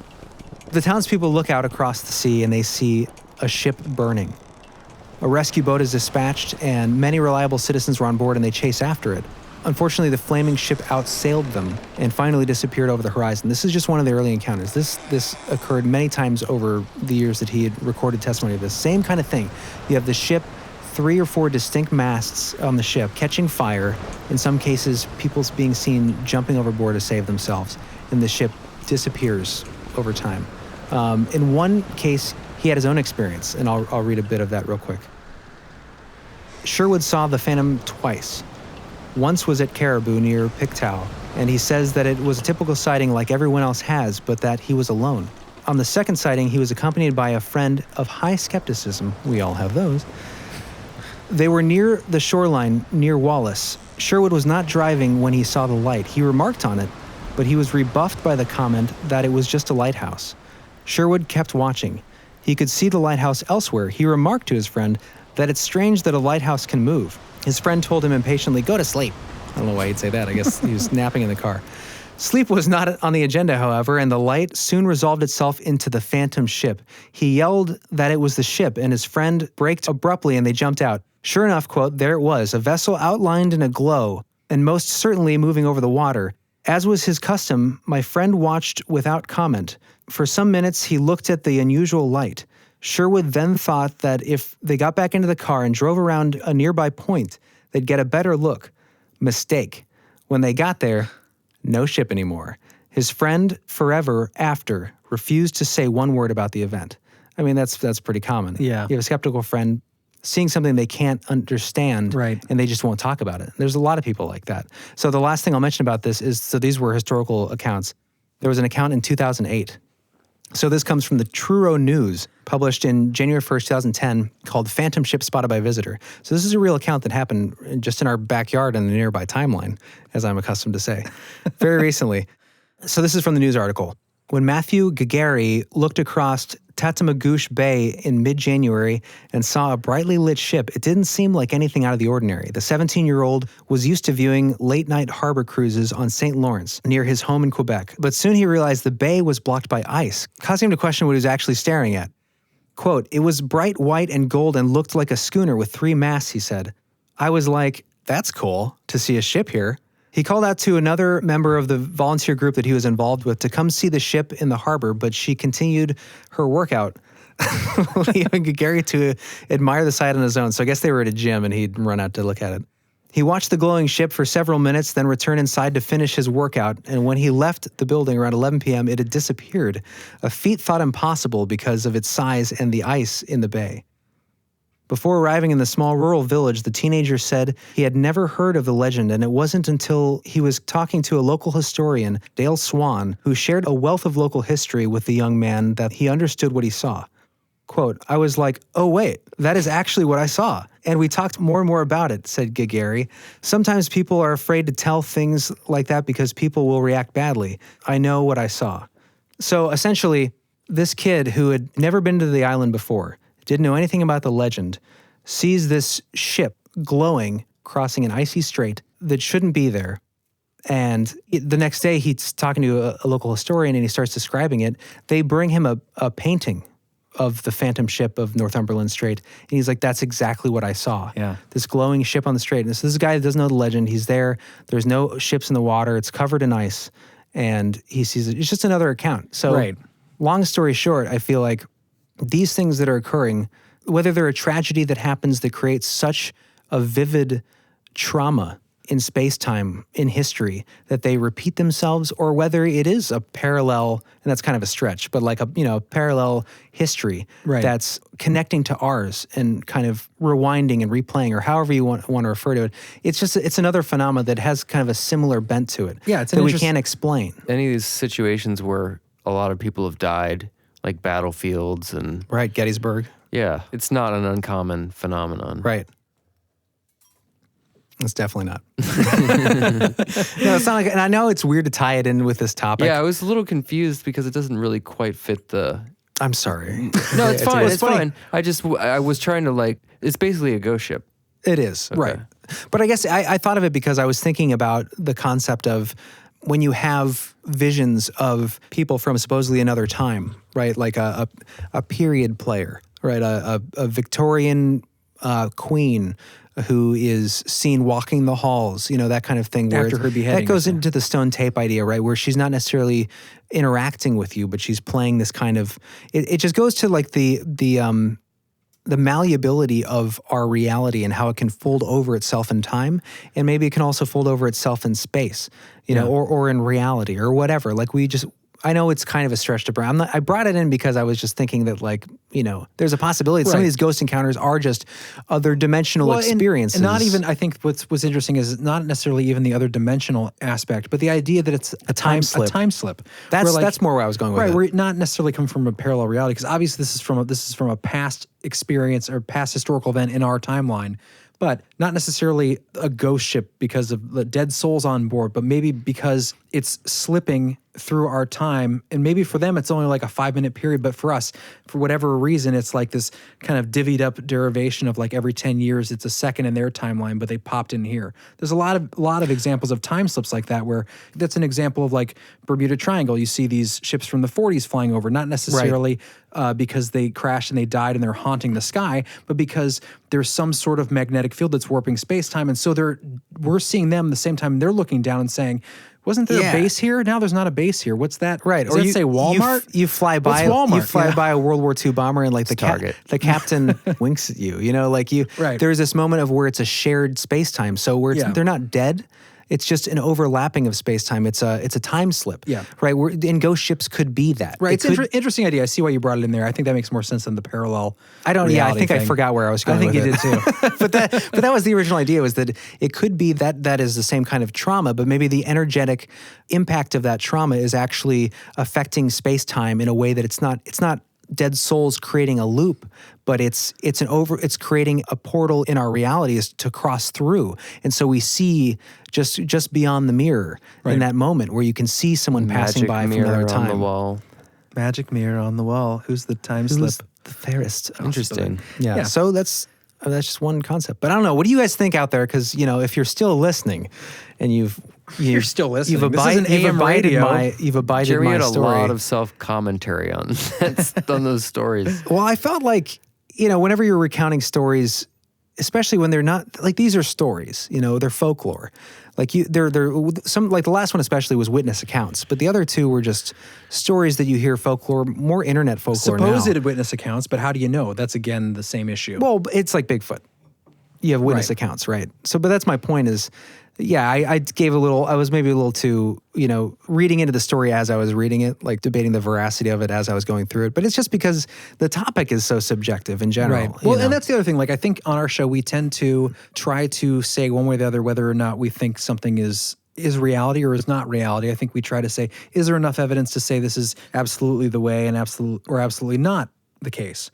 When I think part of the excitement and part of the curiosity that we have is just looking at things, telling the story, and leaving it out there. We don't have appreciating the possibility. For this, we don't have to have a final conclusion one way or the other. It's not something we can conclude, I don't think. Right, it's presenting the idea. Yeah. The this section was getting away from the Mandela effect, but that's something that's, I think, can't be proved. Right. I would say Mandela effect is shaky. Ghost ships are probably absolutely real. Well, for sure. That's where I go. And canyons with rocks canyons that fold in on truck drivers, also probably real. I'd like to look into that. On another note, before we go to the final stage of thanking people, have you guys heard of the theory of that Michael Jackson's still alive? Yes, I want to cover that. That's one of the topics I want to do. Yeah, Dave. Dude, that's the burn so victim? weird. Yeah, dude. That's one of the things I want to do. It's on our list. We should do it next episode. Yeah, just I'm a down for little. that. I mean, we don't have to spend the whole episode on it, but it would be a fun little. I want to do Tupac, Biggie, and MJ. We could do that. Yeah. We must have mentioned it before because our friend and fan of the show, Rachel, mentioned in an email to us. Dave is so weird. She was saying that we need to cover the Michael Jackson stuff because she found that fascinating. Did you see the interview on Oh yeah, Larry King? Yeah. That is a He talks like dude, Michael and Jackson. the way he talks, it's like he is him. Yeah. And Yeah. it's just, he's a burn victim. Right. Like the theory is briefly just that, when he got burned in that Pepsi commercial, like he never came back into the spotlight. Right. So who is that other dude? Right. It was like clone, or we can get into that. Maybe. Yeah. Well, he supposedly started reaching out. It's weird, in charity to this guy Dave, who was disfigured. Well, let's leave it. Yeah. That's a good cliffhanger And because it's really interesting. Yeah, there's and more bizarre. people that he takes on too as characters. So I want to cover that stuff. Let's It's maybe interesting. do that next episode. I'm down for that. We could do Tupac, Biggie, and just sort of like, I don't even know what you'd call it would be them. like dead celebrities that are alive. Celebrity disappearings. I wonder if Prince fits into that category. I think it's too new. He's probably still vacationing. Cool, yeah. I'm down for that. That might be a fun one. Yeah, there's some interesting stuff to that for sure, guys. So Well, I hope you guys liked our discussion on Mandela Effect and ghost ships. I forgot it already. What was the boring the stuff end you of did? No, it was interesting. Some of it was good. So sad. May need a little editing. But before we go, I did want to read a couple of quick fan mails here. Thank you for writing in. Yeah, thank you guys. First of all, our two patrons, and I'm reading these specifically. I'm not going to read every patron comment, but because they relate to stuff about the show, I think it would be good to mention. Natty K, our new patron, Natty rocks. says, just wanted to say that y'all are magical. I love the rabbit hole of mindfuckery, but she wrote it F***CKERY, which I read and actually liked better than reading fuckery. Chris it was appreciate it. softer. He's easily triggered. It wasn't as intense. Mindfuckery. That y'all send your listeners down every episode. Keep on keeping on, y'all. Y'all need some T-shirts or some so sweet, funny to hear you say y'all. Sorry. Or some sweet Belief Hole merch. So she's looking for that. Yeah, so we're going to be doing that soon. Thank you, Natty. That's awesome. I love Natty. being Yes. magical. Yes. That makes me feel good I hope inside. my stinger didn't terrify you. Yes. you can unlock your doors now. I think she can dig it. Christopher A., our other patron, said, hey guys, that last ep rocked. He's referring to the moon landing one. That's pretty good. I actually never doubted the moon thing until now. The whole lost tech thing is BS. I found an article that might stir something fun up for the show. Keep up the good work, guys. I'm going to maybe do that article. I'm not going to bring it up now, but maybe on the next episode for the news because it's fascinating. So thank you, Christopher. Yeah, thanks, Chris, man. That's awesome. Thank you. Thanks for becoming patrons, guys. Appreciate it. It's a huge help. We're going to be able to keep doing the show. Yeah, we need some gear. We need to make some purchases here. So they'll be coming. We're kind of like duct taping the show right now. So eventually, like you guys keep supporting us. appreciate It's it, a what we're huge saying. help. Yeah. Yeah, we're going to get there, guys. If you guys have any ideas for merch, like any designs you think, any artists out there you liked? No, anything that you come up with concept-wise, or you want to send a design. If you send a design, we like it, and we use it, we'll definitely give you cred and send you a free shirt that we use the design on. Absolutely. Last two. These are fan emails. This one I found very hilarious for some reason. Somebody back in October, and I cannot find it again. But I laughed out loud when I read it because it was just a simple statement, and I don't think he meant it to be funny, but the way it read was funny. I don't know his name or where it came from, but what he wrote in the message was, Avril Lavigne is dead and has been for years. That was all it said. That was hilarious. Yeah, I laughed out loud when I read that. Right. Because it's maybe true. Well, I've heard this conspiracy theory before. Maybe we could fit her into the next show. But I've heard this before. People at work have asked me to talk about this specifically. Eminem seems fake too. That goes into the MK Ultra clone thing. I know, right? Maybe we'll say that for the MK Ultra episode. Anyways, if you're listening and you heard me just reference your email, please feel free to email back. I cannot find that on Patreon or the Beliefful contact page anywhere. All right. And the last one we have is from Austin. He sent us his ebook that he wrote. Yeah, I forgot about this. I just found this last night. He sent us an ebook that he wrote, a long ebook about the flat Earth. And he sent it to us specifically to check out.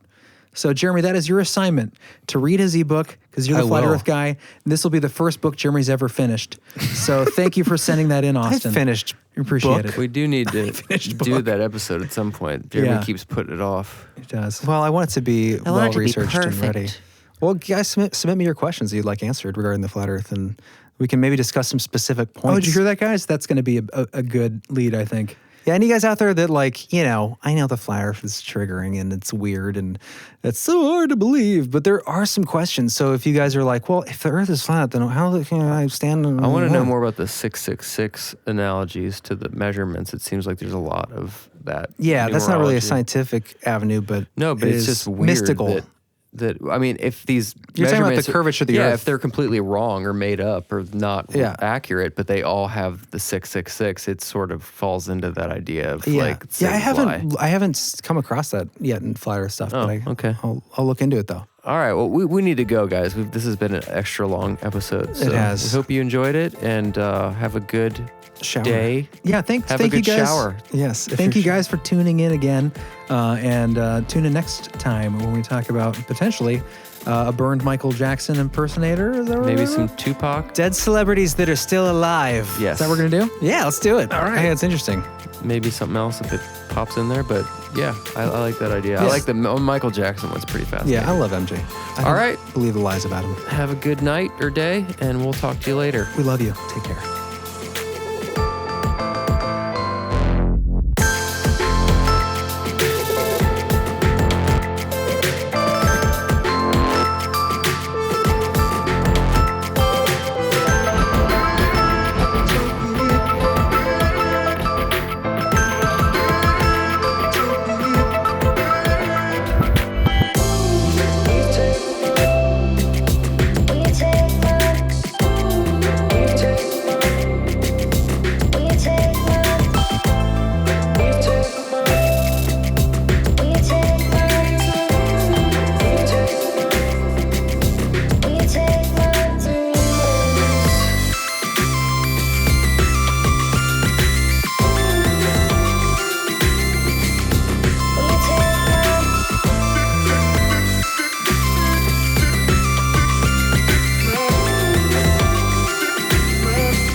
Ooh.